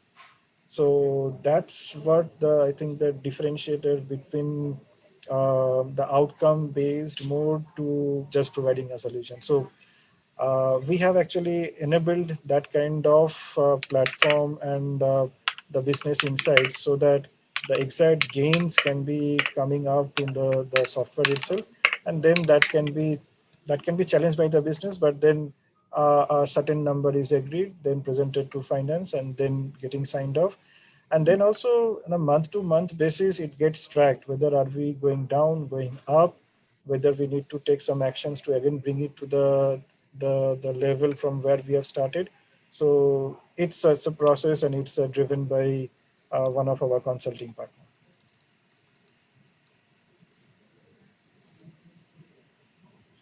Okay. Another question from you. Who is responsible for driving the digitalization initiative in your organization? Is it IT or plant technical? You can elaborate on who owns the project and the structure of the project execution team. So digital is actually, let me put in this way. Now, the IT is called digital team. Okay, so the IT and digital team are the same team, though the competency is a little different. And we have, that's why I've showed the organization structure where the fifth vertical is digital, and I have put a digital officer for each of the views, and they are independently responsible, and they can take some of the decisions as well. So it rolls up to the CDIO, that is to me. And when we talk about running a program, so we have two roles. One is the project manager for that particular project, as well as the digital officer for that project. So we sincerely believe that a business project cannot be owned and only delivered by digital team. That is not possible. So we need to have a very collaborative approach along with the business team, and business team has more stake and responsibility to it. But from the technology side, from the digital enablement side, data integration side, and then all the non-functional requirements that we have talked, right? So those are the purview of the digital team to ensure that the whole project gets delivered. But there are two roles. One is the project manager, who is the business side project manager, and other is the digital officer. That's how we are structured. Okay. Do we have some more questions from the audience? So there was one before that as well, Manoj. It was about integration between S4HANA and the other platforms. Yeah, so it was from Shantanu. Integration of S4HANA with other platforms, we are doing through the PO or PI interface. So that is the route generally we follow. And Ariba is also one of the area which we are trying to integrate.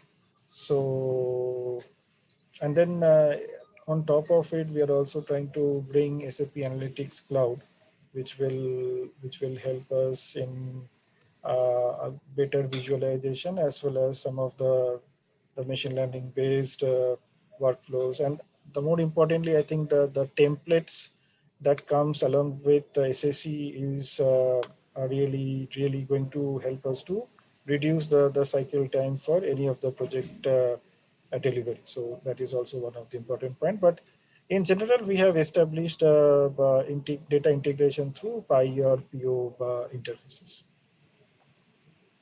Thanks. Maybe the last question is again from Srinivas Rao. Are you using MII in your EHS or environmental management? In MII or EHS or environment management, I think. So we are having some plan in that, but exactly at present we are not, but we can explore that. Thank you so much. So if there are no further questions, I would like to take this opportunity to thank you, sir, for taking us through your journey. I would like to thank Manoj and Sandeep for helping us organize this entire session, for putting together the agenda, finding and confirming the speakers. I hope that the session was useful, was helpful. I can already see that in the comment section, some really nice, good comments. Please do join the WhatsApp group. We can continue the conversation. It need not stop here. We can continue to have this conversation on the oil and gas SIG WhatsApp group. I already see there are 7-8 people who have joined. If you are not there, please do join. And if at any point in time you think there are topics that we should consider to include in one of our next sessions, do not hesitate to either reach out to Manoj, Sandeep, or or myself. We are more than happy to kind of help organize these sessions. Maybe a couple of topics before we kind of end in terms of upcoming sessions. For people from Gujarat Gas, I know that there is already a utilities SIG meeting coming up tomorrow. I hope to see you, some of you at least there in that meeting as well. There is a TDS session coming up, especially on the remittance side of you, because the previous sessions that we ran did not include the report that SAP has created. to kind of calculate how much tax are you supposed to remit to the government. So we will have that session covered in on Monday at 3 p.m. So you will, if you have already attended one of the localization events or you have shown interest in participating in one of them, you will hear about that soon. We are also planning to run a 5-day, 5 industry series in the first week of August or second week of August.